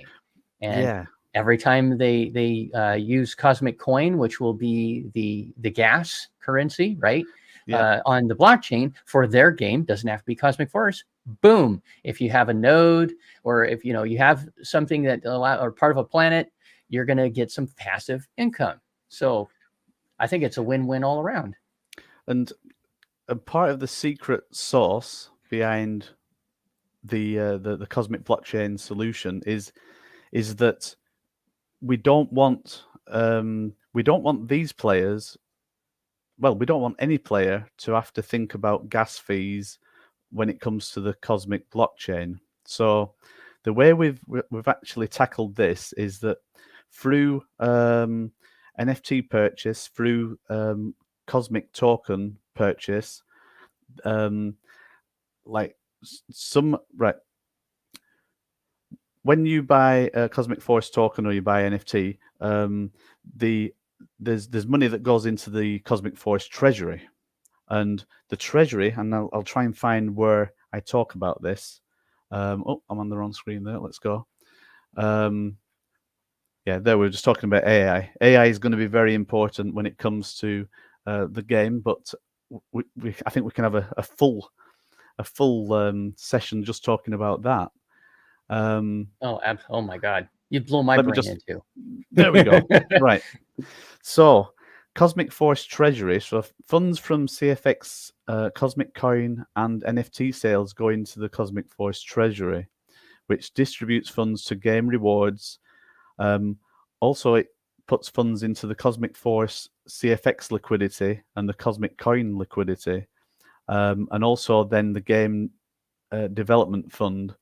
So, because it's put in, because of the gameplay the gameplay of buying NFTs, buying Cosmic Force token will actually put money back into the Cosmic Coin. There will be a pool within the Cosmic Force treasury that is actually covering gas fees for players, right? So, for example, if we just talk about someone that's come along and they've paid the US dollars to play the game, they've played US dollars, and they don't even know about the blockchain. They're just playing away, and in the background, there's little bits of costs that are coming along because it's actually right into the Cosmic blockchain. But we can calculate that over like time, it's never going to exceed the amount of money that they've put in to purchase the game in the first place. So that $25, there could be like for the amount that they're actually playing initially. It's a bit like It's a bit like you know, when you get like the number of people that buy minutes for a telephone, and they may pay like a fixed amount, right? And then if you average right across the board, and you might have like 10,000 customers, and they've all got the capability and the possibility of having like so many hours of phone calls, but on average, it's less than 5% is actually used. Maybe they use more data than they would actually phone calls, but just because you've got that capacity there, when you average it out, like some players may exceed what the allowance would actually be, but it would average out because a lot of players may not, or whatever. So cut a long story short, we want to absorb the gas fees, but we're not saying that there won't be any gas fees, because there needs to be gas fees to pay the node owners, because after 5 years, and we can talk about node owners in a moment, after 5 years, it becomes purely gas fees that the rewards are for the node owners. So here, this section here, we're talking about the cosmic economics, and you know, so if I just go back up, so the game itself is all about NFTs. I'm just keeping my eye on the time as well, and I'm conscious that there's a few topics we need to cover, so I'm going to skirt over some things. So, and if it helps to know, I have to start getting ready for work in about 20 minutes at the top of the hour. So will that work okay? Yeah, if we've got 20 minutes, then we can go through the important parts that we need to cover, and we'll be able to round it off. I'll try and give 5 minutes, a good 5 minutes for answering some questions as well. So if everybody's ready, like, strap yourself in. I'm just going to go through what's going on with the cosmic economics, and then I want to get up to the point where we're actually talking about the cosmic coin as well, because that's the new kid on the block. So Cosmic Force is an NFT game, so it's all about NFTs. Funds from NFT sales go into the Cosmic Force treasury, which pays out rewards, covers the direct running costs for Cosmic, and there's actually incentives along the way for players.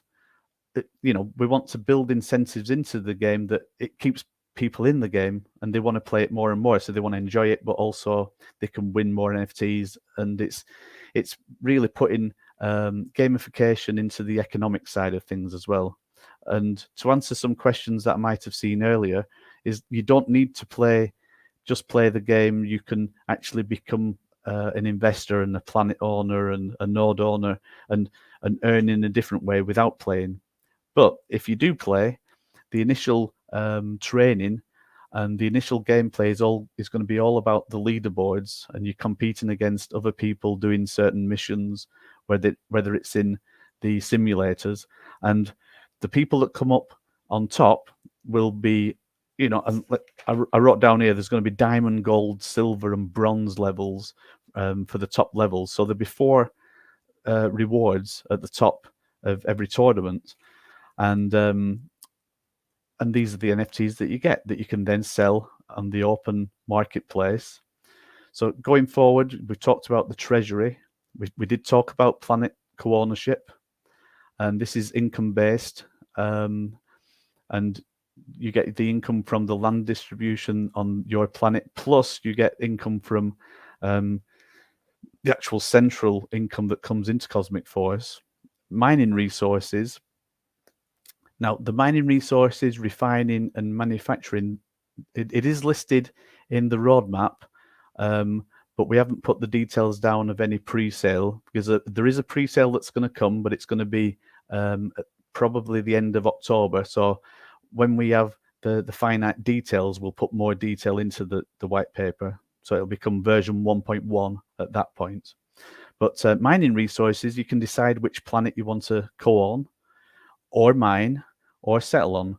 all mined resources will be traded in the marketplace and can be used for refining, manufacturing, or building. So when you're mining, you may be mining and you're getting some raw materials that then may be needed to be refined into a finished material that then can be used. So like ore becoming steel or becoming iron, actual physical metals that can then be used directly. So this is the refining that happens. Hey, Steve, if I can ask you, are you the screen share?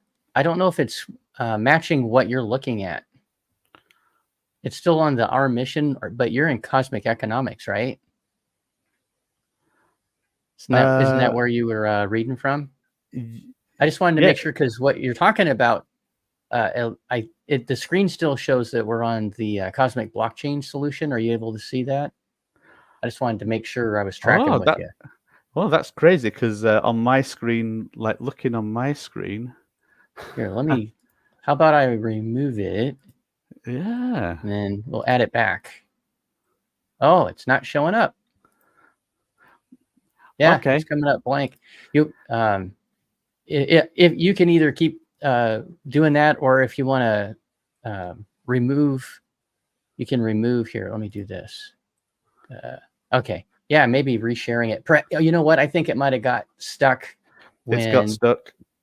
Yeah, I think it got stuck when the freeze happened. So I was thinking, wait a minute. Now I remember reading what you're talking about, but it's not matching what we're seeing on the screen. Yeah, so I was thinking what was going on then. Right. So if I share this, it's going to take me 2 seconds. And while you're pulling that up, Saeed, that's awesome, man. Hey, this is my favorite shirt from when I came out. If you can, I don't know if you can read. It says Ski Dubai. I went snowboarding with Bobby, who was with us. So you might have met him when we met at the Crypto Expo.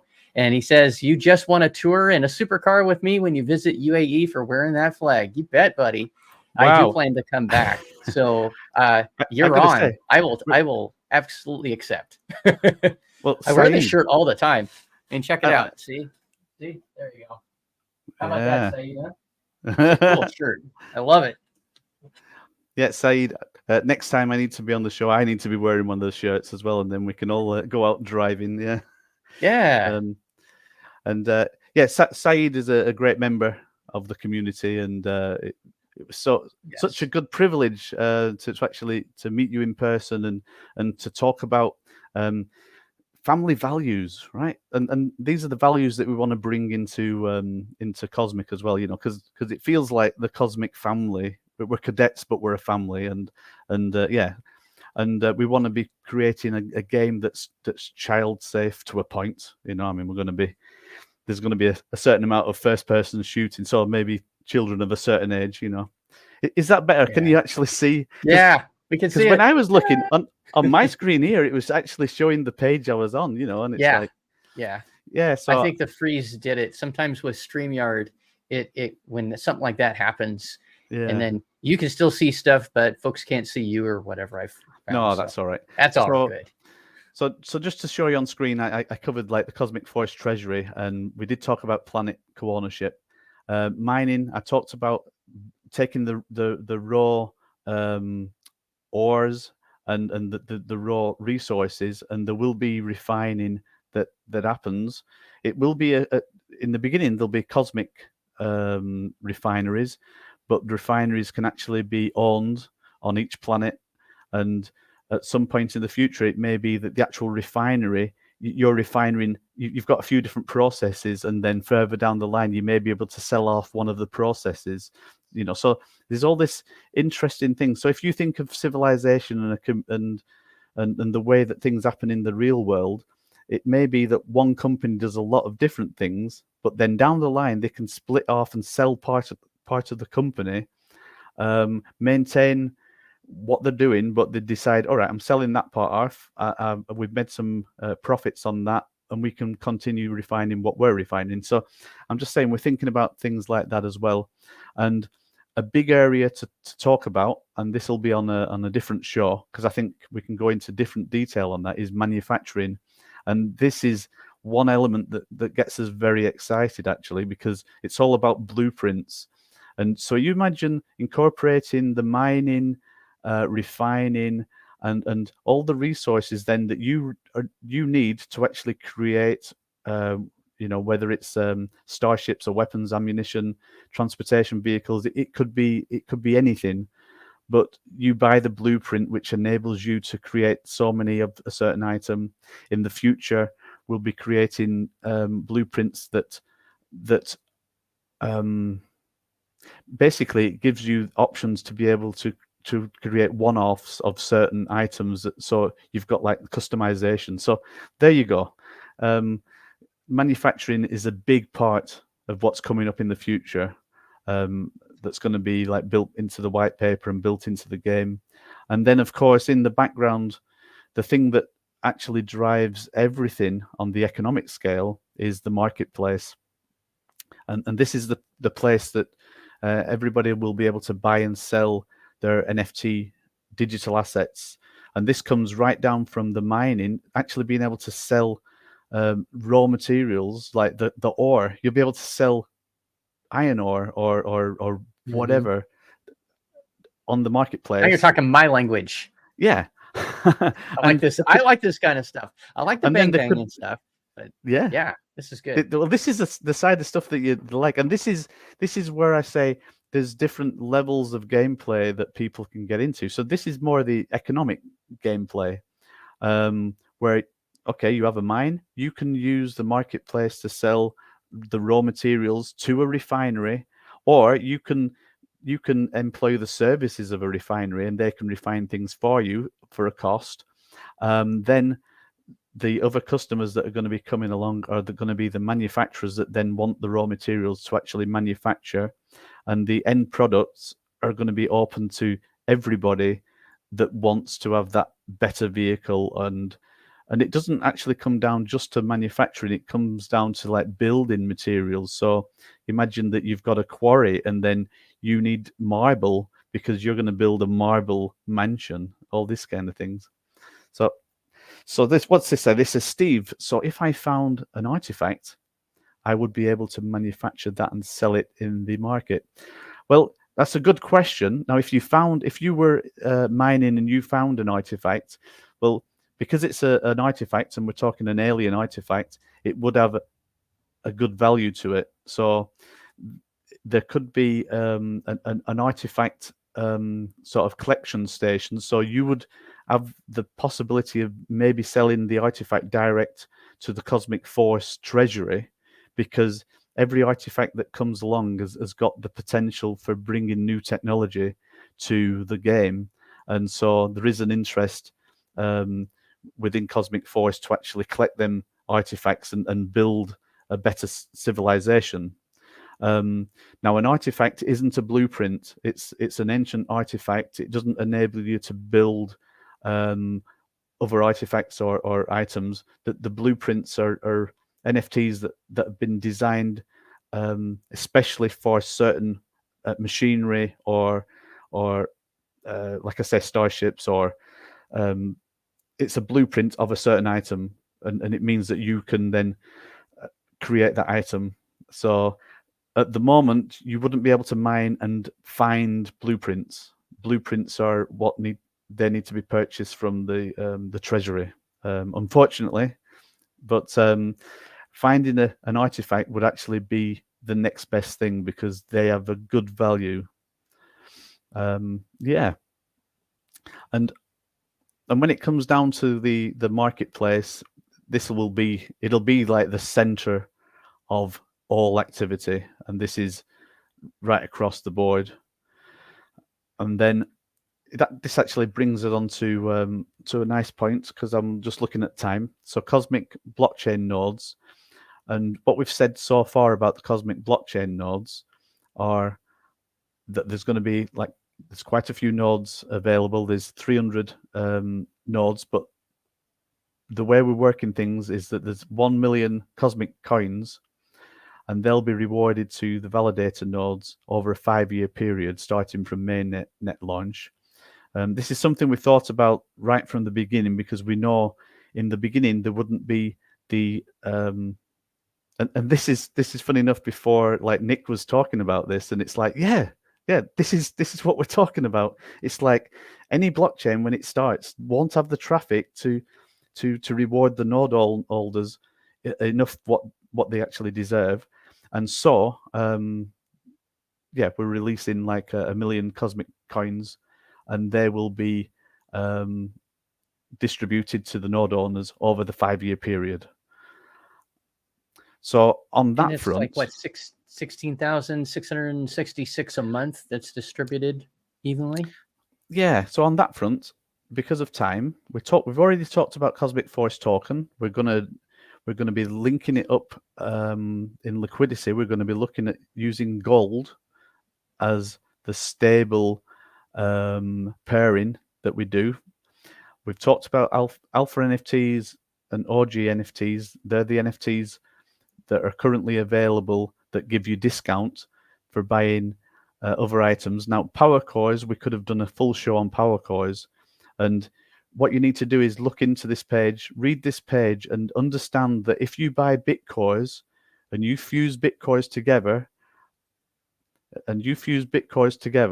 so you start with a Bitcore, you fuse 4 of them together, you end up with a plate core, you fuse 3 of them together, you've got a stack, and you fuse them together, 2 stacks, to create a dual stack. The dual stacks are worth 250 CFX. The amount of CFX it would take to create that isn't 250. It's a very, very low percentage. So if you actually fuse from Bitcore to stack core, you can then save a lot of money, because this dual stack core, for a start, 4 of them can be used towards buying a planet, which is like $1,000 that will be knocked off the price. Plus, you get the discount for your OG or your alpha.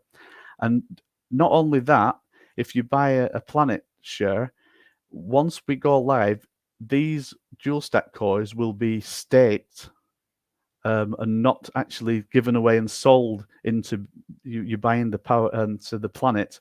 So this means when we go live, you will get the 4 power cores back as well. So, there's a lot that you need to read just around this area, which we haven't got time for just now, because just to finalize things just now, need to talk about Cosmic Coin and then just answer a couple of questions, and then you can get ready for work, I think.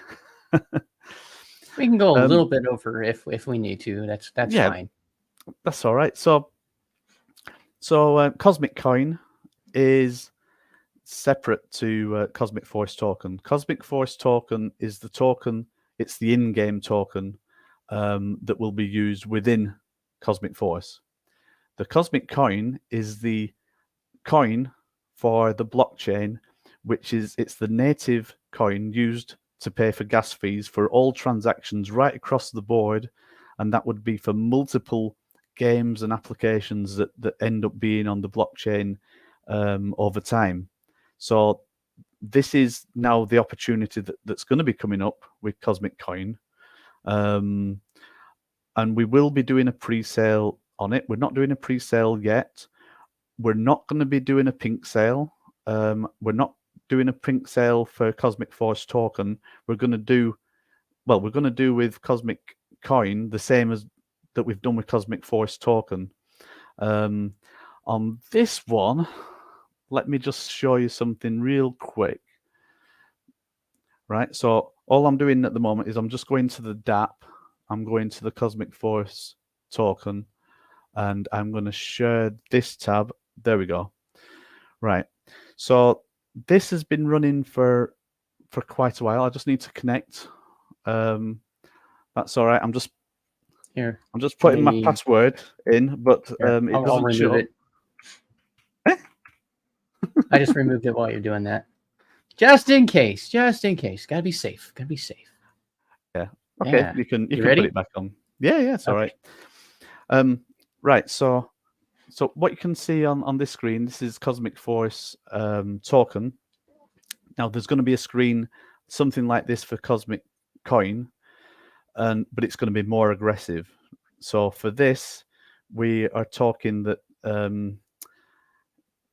if we go over $750,000, which it is a far call, but basically as more comes in to the fund, there is more percentage bonus that will be given on release.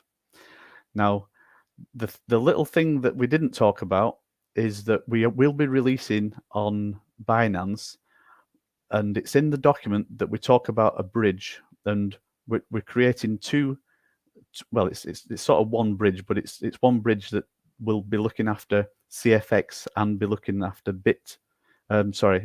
Cosmic Coin, and liquidity will be on BSC, but it would be bridged liquidity. So the CFX will also exist on right. So this is where my mind might go a bit crazy because it's been a long day. But basically, the total supply will be balanced across the Cosmic blockchain and Binance, and the token of CFX will exist on the Cosmic blockchain. And the way that it works in practice is everything that's in the Cosmic blockchain in CFX will be the equivalent of having the in-game token. So if you're winning CFX in-game, it will be won and it will exist in the Cosmic blockchain, and there'll be a function for you to click and draw that out into the Binance blockchain, where then there's liquidity for you to actually sell it on the open market. So what we're talking about on this screen is that CFX, the more that comes in on CFX, the more it'll be the release price will be when liquidity is added at the end of October. That's what's coming up for CFX. Okay. So what I'll do, I'll go back to the other screen. Share this tab instead. While you're going to that screen, Slumdog says, Steve, could investors send physical gold or silver to buy things? No.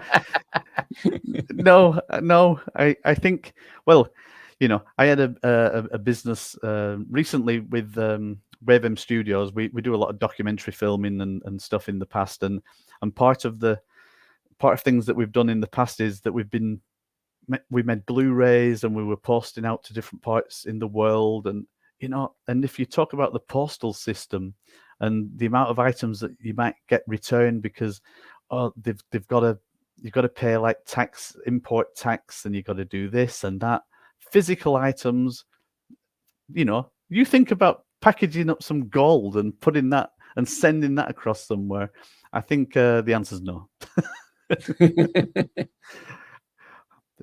Did I just turn Good down question, gold? Slumdog. I just turned down gold. I can't believe it. But wait a minute. He knows that you're going to be backing. They're going to be backing with gold, right? Yeah. And he's just trying to help out.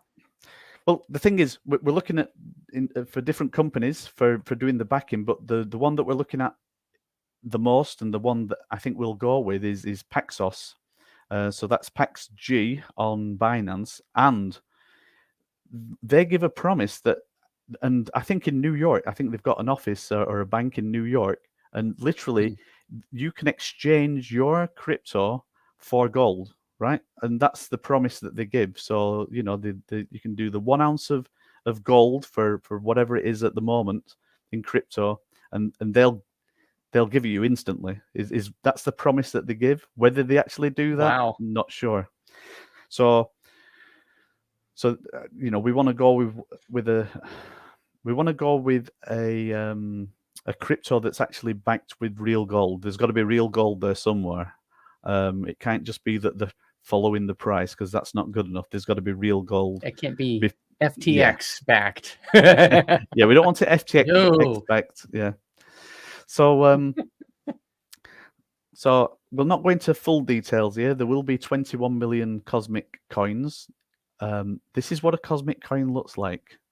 We have actually got a 3D rendering of it spinning around, but a coin can look whatever you want it to look like. And because Cosmic Force is the first game going on there, we thought, yeah, we should have the flagship on there, and that's what we've got.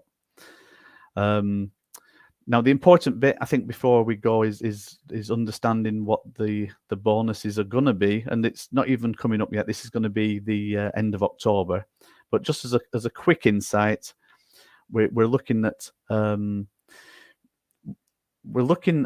the launch price. If we raised more than 750K, the launch price would be around the $3 mark. The purchase price is going to be the $1 mark. Now, something that's interesting about the blockchain is, I just want to get to the tokenomics, and I'll go back up in a minute. Now, the native Cosmic coin is going to have 0 tokenomics. Now, the reason why, it's going to have no tax for buying and selling. Now, Cosmic Force token, it does have a 5% buy and sell tax, because that is to pay towards marketing and the infrastructure and everything going on, you know. The Cosmic coin is going to have 0 tokenomics, and this is so that other GameFi projects are incentivized to build on Cosmic blockchain and can freely apply their own tokenomics to what's happening. And I'm sure Slumdog would agree that to have 0 tokenomics there is actually a good thing. And it means that you're totally free to put whatever tokenomics you want to put into your token, your game token that's going to exist on there. And then, you know, we go into some technical detail. We're going to be based on the ERC20 standard. And there will be an allocation at Genesis that is going to be going towards liquidity, because Cosmic Force is the first game on there, and we are the, when I say we, I mean as a community, we are the driving force behind creating the Cosmic Force blockchain, the Cosmic blockchain. So there's a belief that there needs to be some reward that goes back to the community. So at Genesis, 5% of the supply will be coming to Cosmic Force into the treasury, which will benefit everybody in Cosmic Force. There's a lot more details in there. You can see we do want to look after the development side of the blockchain. We want to look after the marketing side, and we've got same sort of tokenomics with Cosmic Force token, because we know that we need to do a lot of marketing, and also we do have 1% that's going to be available for grants and partnerships. So it is something that we're strong about, because we don't want the Cosmic blockchain to be a one-trick pony, that it's just for Cosmic Force. It's got to be for other games, but Cosmic Force is going to be we're going to be the pioneers to make sure everything works properly. Yeah, so today I think that there's a lot in the white paper. There's a lot more for everybody to read. I know that I've been talking and rambling in some respects, but there's a lot of detail to go through, and I think there's certain detail that warrants sort of like separate shows, or part of a show that just deals with one thing, and then, you know, there's time for us to talk about other things as well, because there's a lot more going on in the world than Cosmic Force. But you can see there's a lot going on in Cosmic Force. But I did want to focus this show on the white paper. Yeah. And no, thank you for that. It's important, like you're saying, you know, I've already read it twice, like I said at the beginning of the broadcast, and I'm probably going to read it at least once or twice more, because there's so much information. I can't put it all in my head at the same time. There's so many great mechanics to how this is going to work. You have the folks that just want to play a game. They just want to play the game, blow things up, go, you know, and that's one aspect. And we all want to do that. And you're going to, right. You're going to make it as easy as possible for someone who doesn't know jack diddly squat about crypto to be able to just do this and not care about crypto. They don't care. They don't want to deal with it. That's fine. You don't need to be, you know, a crypto junkie to be able to get in on this, which is really cool. Yeah. I can tell my friends at work, you know, once this launches, hey, if you want to play a cool shoot 'em up, come and play with me, and they can get in real quick and easy, like we were talking about earlier. And then the other side of it, where, hey, you know what, I want to make some money, and that's another aspect of this, that you can come in here, you can put some money down, and you can get part ownership in a planet and commerce that happens, manufacturing, land purchases and sales, et cetera, et cetera. What goes on the planets, you'll get a piece of that.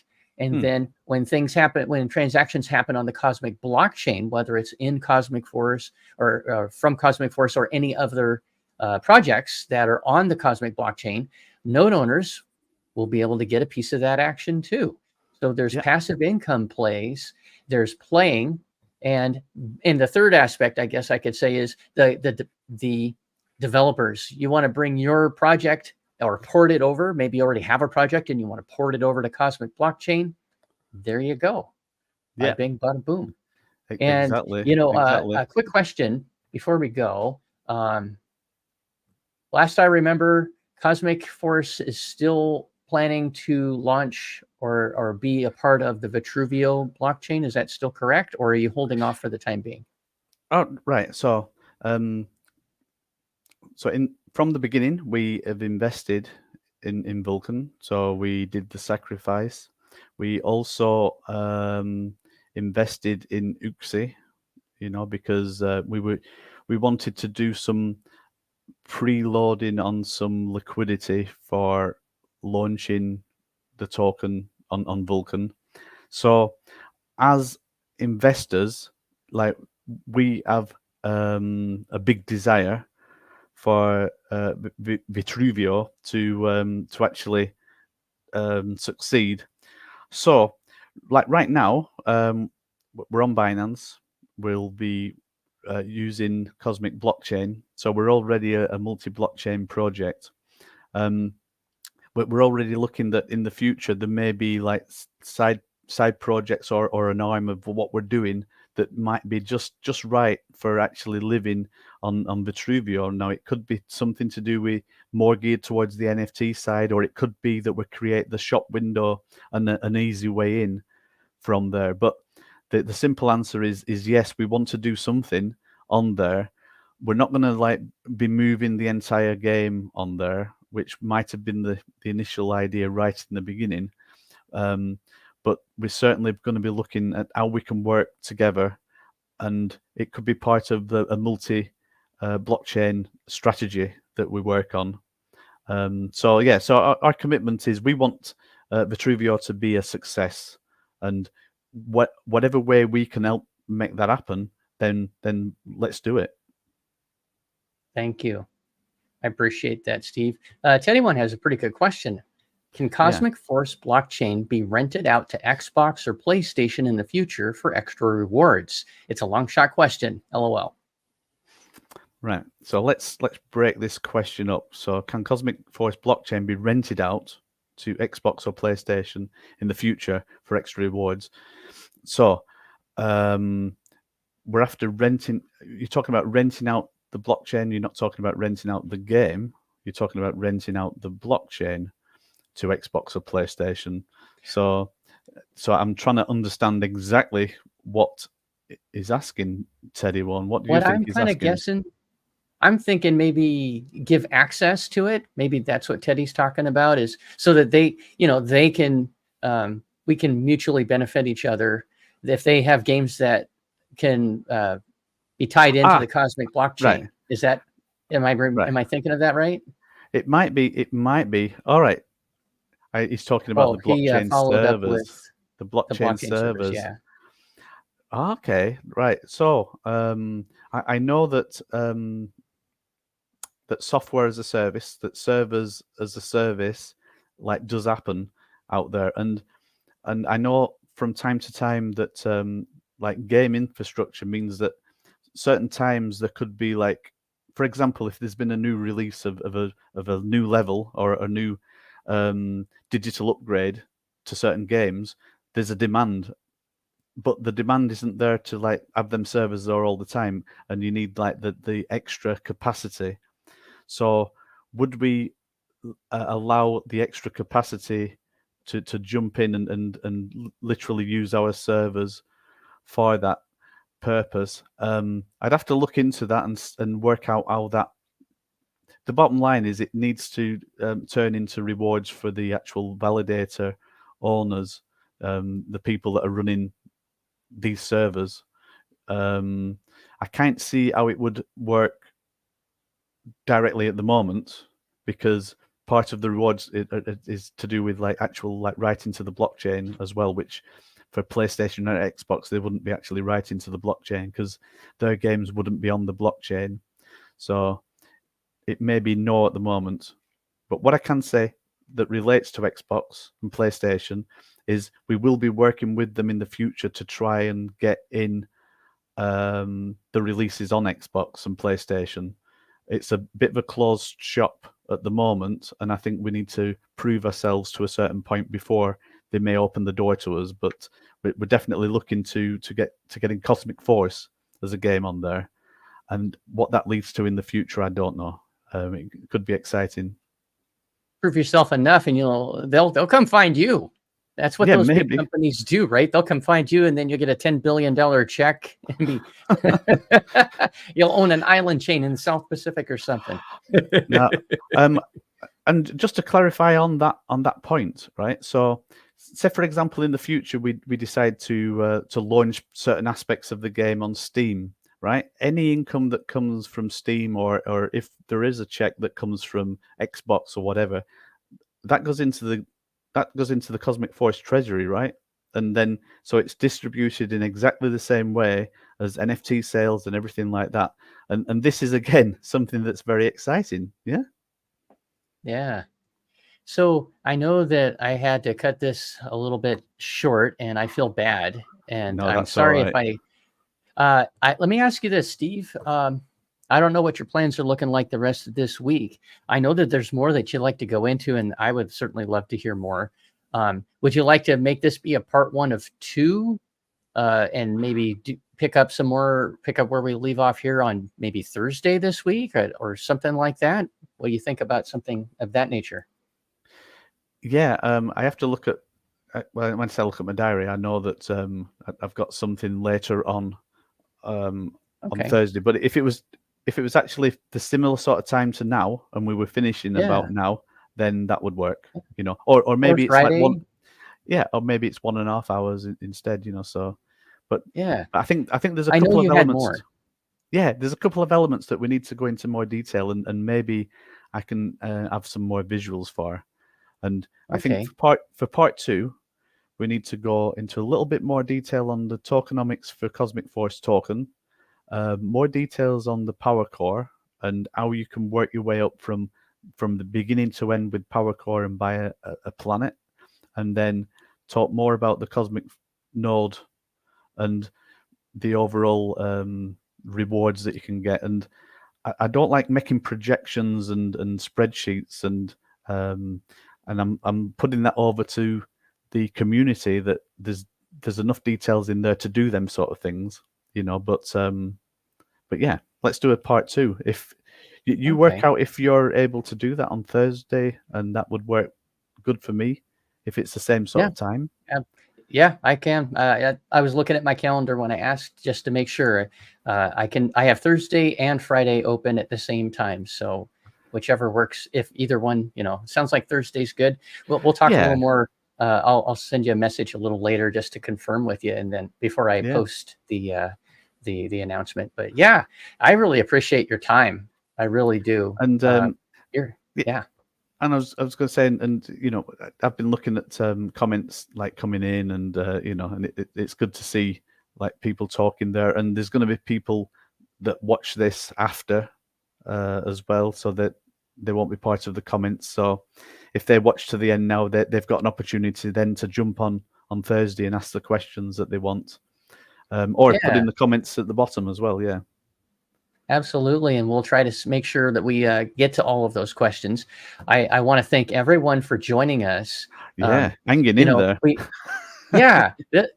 It's not. It's sometimes it's a little dry, but we tried to dress it up a little bit, have some fun with it, show you some of the visuals, and we'll pick up with part 2 on Thursday, same time it sounds like, but I'll wait and make sure that we have it for sure, and then I'll put it out there. And bring your questions. Remember, Cosmic Force has a Discord. If you haven't joined it, please be sure to do so. It's a great Discord, no drama, just folks that really like the project. If you like games, etc., it's a really relaxed place to be, and you will get your questions answered there very quickly. Very nice mods, and Steve and Matt are in there. Great folks that can help you with any questions you have about this magnificent project. And you can also go to cosmicforce.xyz. Cosmicforce.xyz is the official website. And as you're watching, if you're watching through, you saw that there's all these different NFTs. There's plate cores, there are bit cores, these power cores. What the heck is all this stuff? There's great explanations right there on the website. A super quick one would be you buy those, and then it makes all the things that you use, like your buggy, your like your dune buggy, your spaceship, makes your suit. They're like power ups, I guess would be a gamer's term. Yeah. They're power ups. You get more boom for your buck. So you shoot someone, you have a little bit more behind that shot than somebody else does, and things like that. So. But anyway, I thank you so much to everyone for being here. Gotta go. Sorry, the real world is calling. I have to get ready for work. The real world is for everybody as well. So I want to say a special thanks to our mods, and also Biz Entertainment, and Slumdog for hanging in there, and Teddy One for being part of the comments and that there. So there's a lot in it. Part 2 is going to be coming very soon, and we'll announce also in the community, and we'll just do a bit more of a deep dive on specific parts, and that's why it's been a bit all over the place today, because there's just a bit of this, bit of that, so much. But thank you, Audie, for guiding us through this impossible mission. I think we achieved something. Well, sorry, I think I distracted you. My brain, I was remembering things out of sequence from reading the white paper, and I was like, if I don't ask it, I'm going to forget it. But... yeah, and if I don't ramble on now, I'm going to forget what I'm talking about. So we're all in the same boat. It's all good. But thank you, everybody. Yeah, be thankful for the opportunities you come across in life. Love hard on your family, and always remember, chance favors.